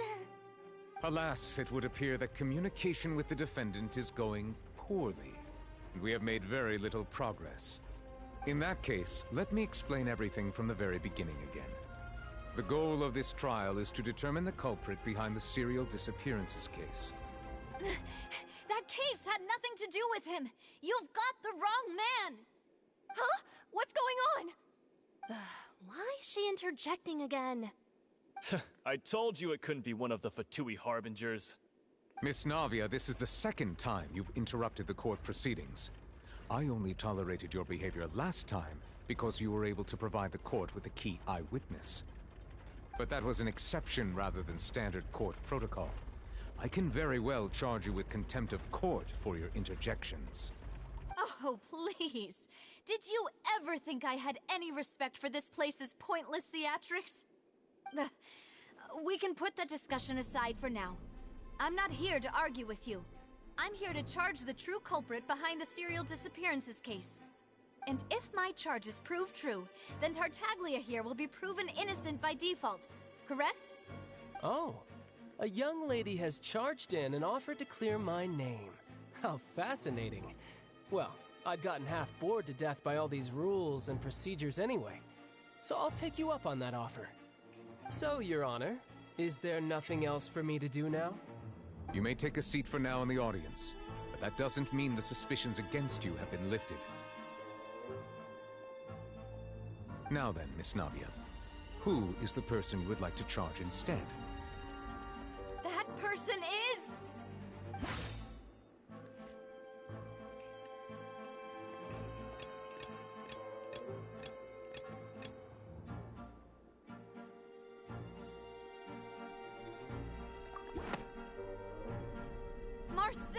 the head of Confrérie of Cabriere.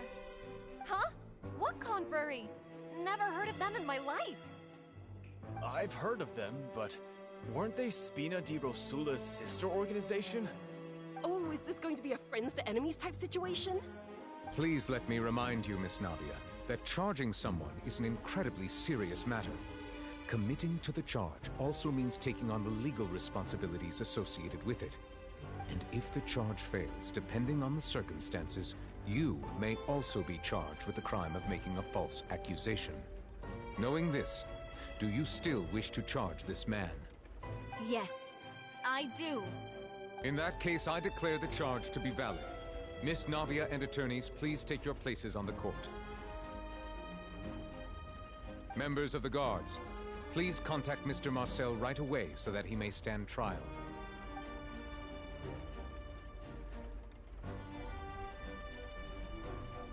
Mr. Marcel, you will not require an attorney. Is that correct? Apologies. It all just happened so quickly. I still haven't figured out what's going on. I think an attorney won't be necessary. This is probably just a misunderstanding between me and Navia. Very well. In that case, since both sides have now arrived, Miss Navia, please present your charges.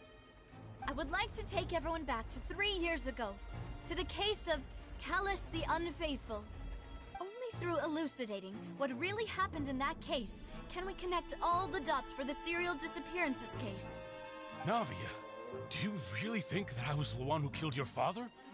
Come on, why would I do that?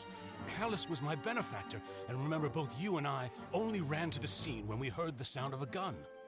If that's enough to make me a suspect, wouldn't that make everyone at that banquet a suspect as well? I think there's no point in getting into the specifics right now.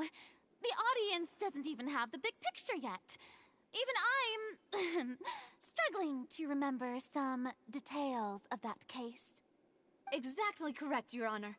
I must refresh everyone's memory about that case before I can explain my charge and reasoning. I see.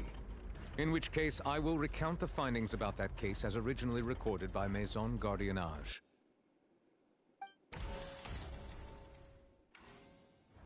On the day of the murder, Spina di Rosula hosted a large banquet in a countryside estate owned by the Confrérie of Cabriere.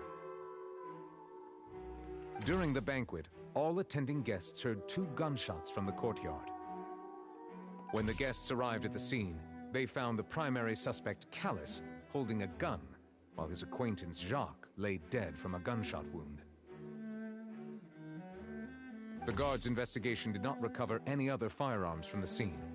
As a result, they concluded that the suspect's first shot must have missed, while the second must have taken Jacques' life.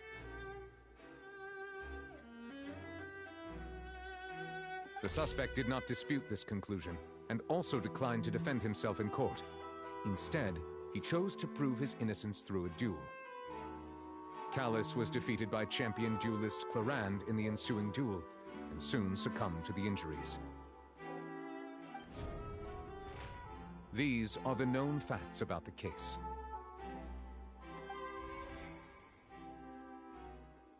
The one with the motive to kill was Jacques, not my father. And even so, Jacques still had no reason to pull the trigger.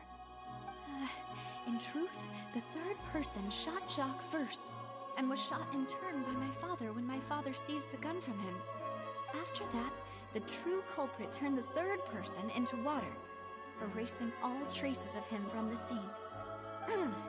Thank you for the summary, Your Honor.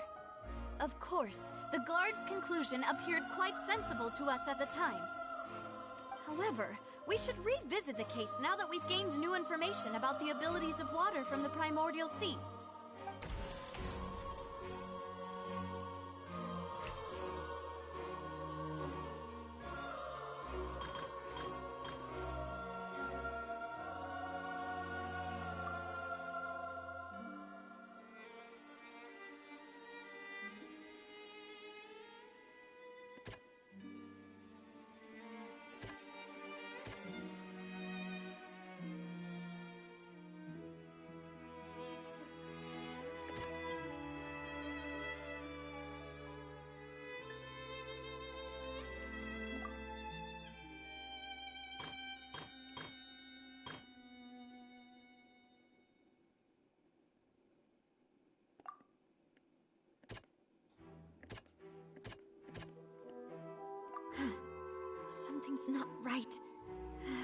think for a little while longer.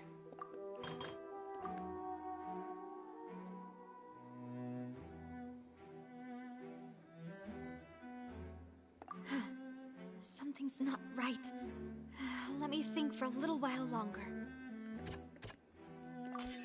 The testimony of the victim's family confirms that Jacques had thoughts of assassinating Callus when he set out for the banquet. However, in the end, he reconsidered, and instead shared everything with Callus, hoping to seek the latter's protection. Unfortunately for Jacques, the true culprit had already considered this possibility, and had sent out another assassin.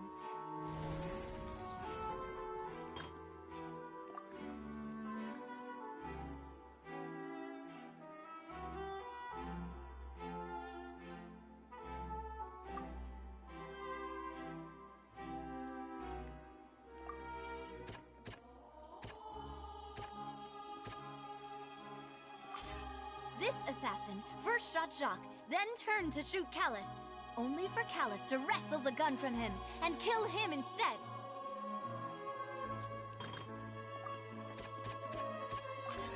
A pile of clothing was found at the scene. The guards once believed they were used by Jacques as a costume to disguise himself, but now it is clear that the clothes were proof that there was a third person at the scene, and that they were turned into water after committing the murder. Since it was raining that day, the culprit was confident that they could use the rain to wash away all traces of their dissolved accomplice. Realizing this, the true culprit caused the hired assassin to dissolve into water, leading everyone to believe Callus was responsible for Jacques' murder. This is the true version of events.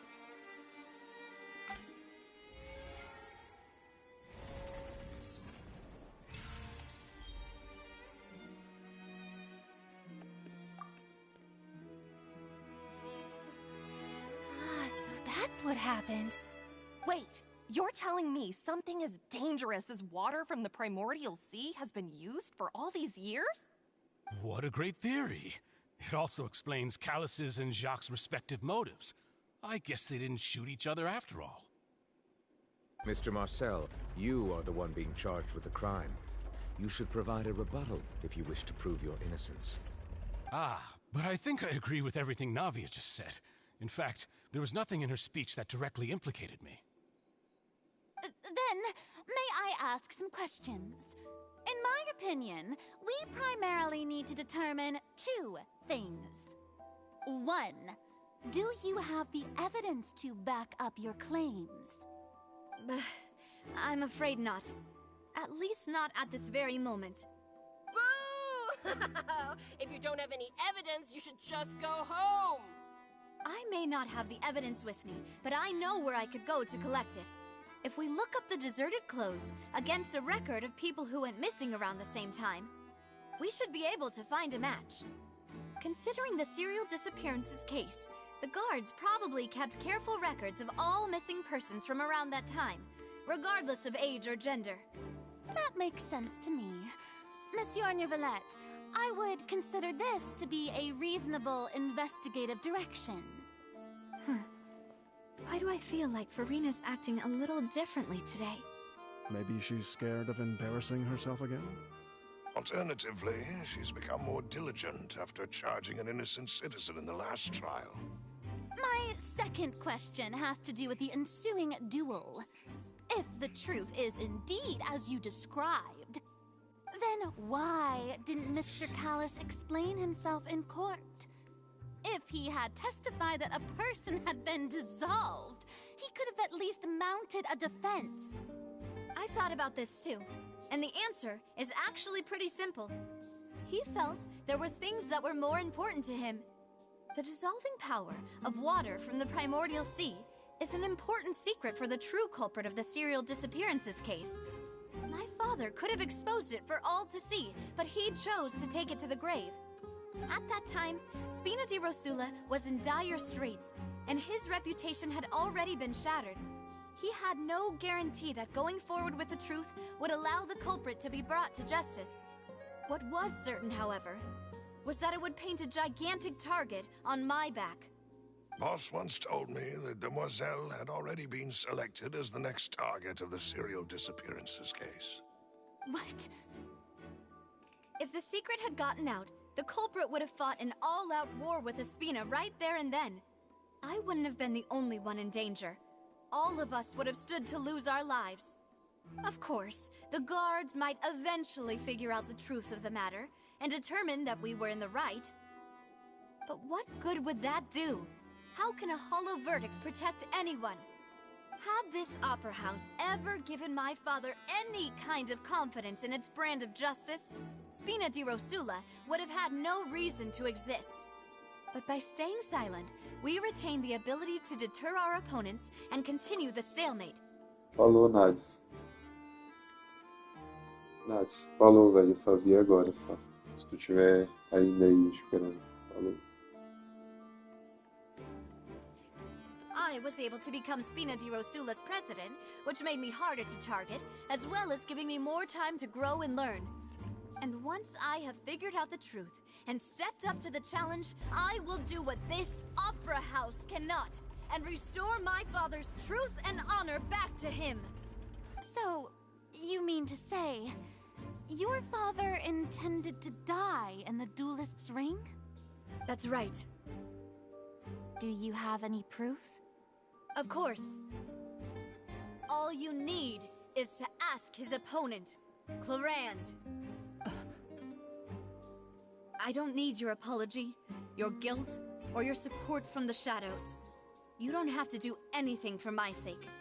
But since he entrusted his will to you, Clarand, you should tell us the truth about his sacrifice. So, during the duel, did you believe that Callus was intending to die? Yes, I did. As a champion duelist, I've fought many battles and taken a countless number of dishonored lives. In my line of work, I've seen all kinds of people give their all for the faintest hope to continue living. Some were determined, others passionate, and some even manic and twisted. Just one look and I can tell if a duelist is hoping to live or if they're looking to die. I hereby swear on my name and honor as a champion duelist that Mr. Callus never intended to leave the ring alive. Since that's your testimony, I have no more questions. It appears there really are good grounds to reopen this case. I concur. However, Miss Navia, you still have not explained the link between your father's case and the serial disappearances case. Right? What she said was fascinating, but kind of beside the point. Wait, weren't they just talking about the serial disappearances case? Of course, Your Honor. The two cases are connected via a matter of timing. In my father's case, the culprit intended to kill both Jacques and Callus. As a result, they planned to act after hearing 2 gunshots. And, at the end of Linny's trial, the culprit also only dissolved the victim in front of everyone because they realized they were at risk of being identified. The culprit could only time their actions so precisely if they were already at the scene. Coincidentally, Marcel attended both the banquet and the trial.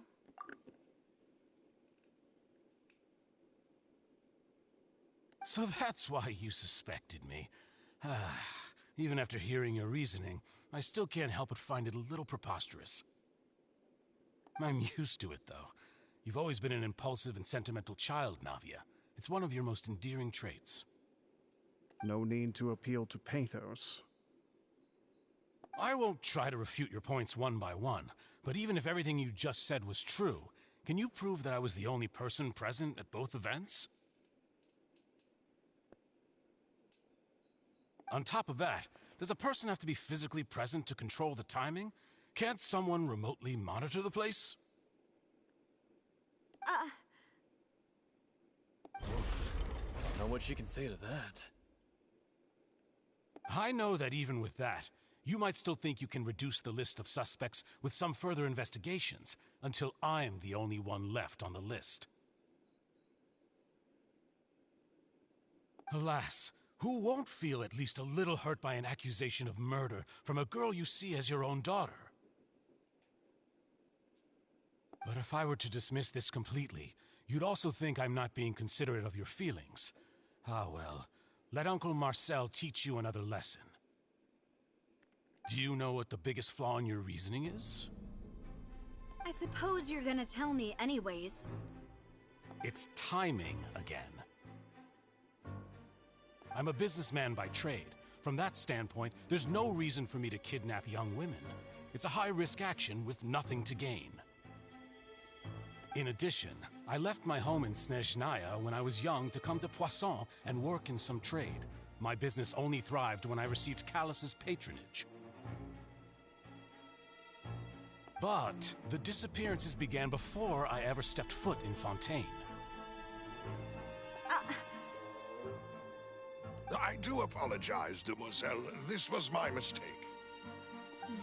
No, it's not your fault. I'm sure he had come prepared. Is there anything else you'd like to say? Would you like to check the date of my first business license against the first known case of the serial disappearances? You can also take a look at my border entry records, or ask my friends and family when I left Snezhnaya for the first time. Could those records and testimonies do something to appease the unspeakable anguish in your heart? Seems like she got the wrong guy. At this rate, Navia will be convicted for falsely accusing him.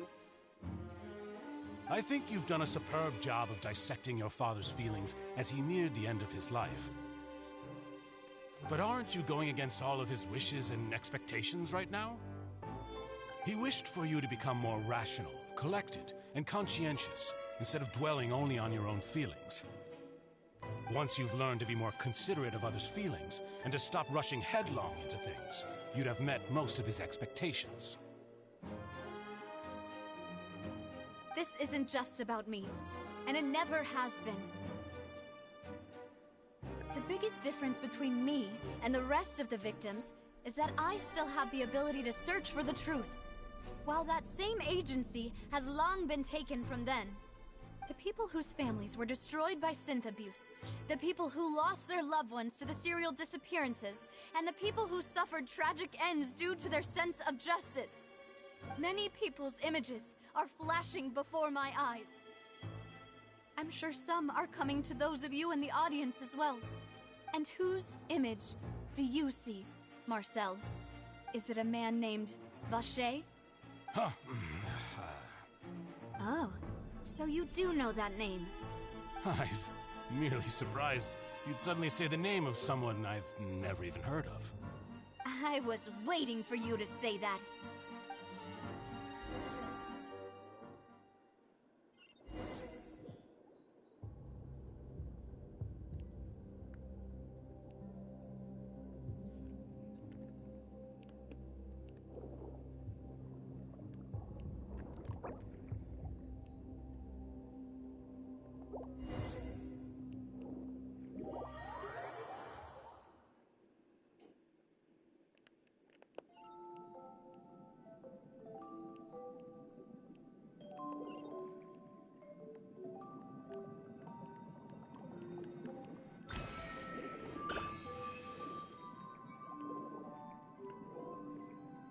Tá, velho. Vamos dormir que já deu a hora.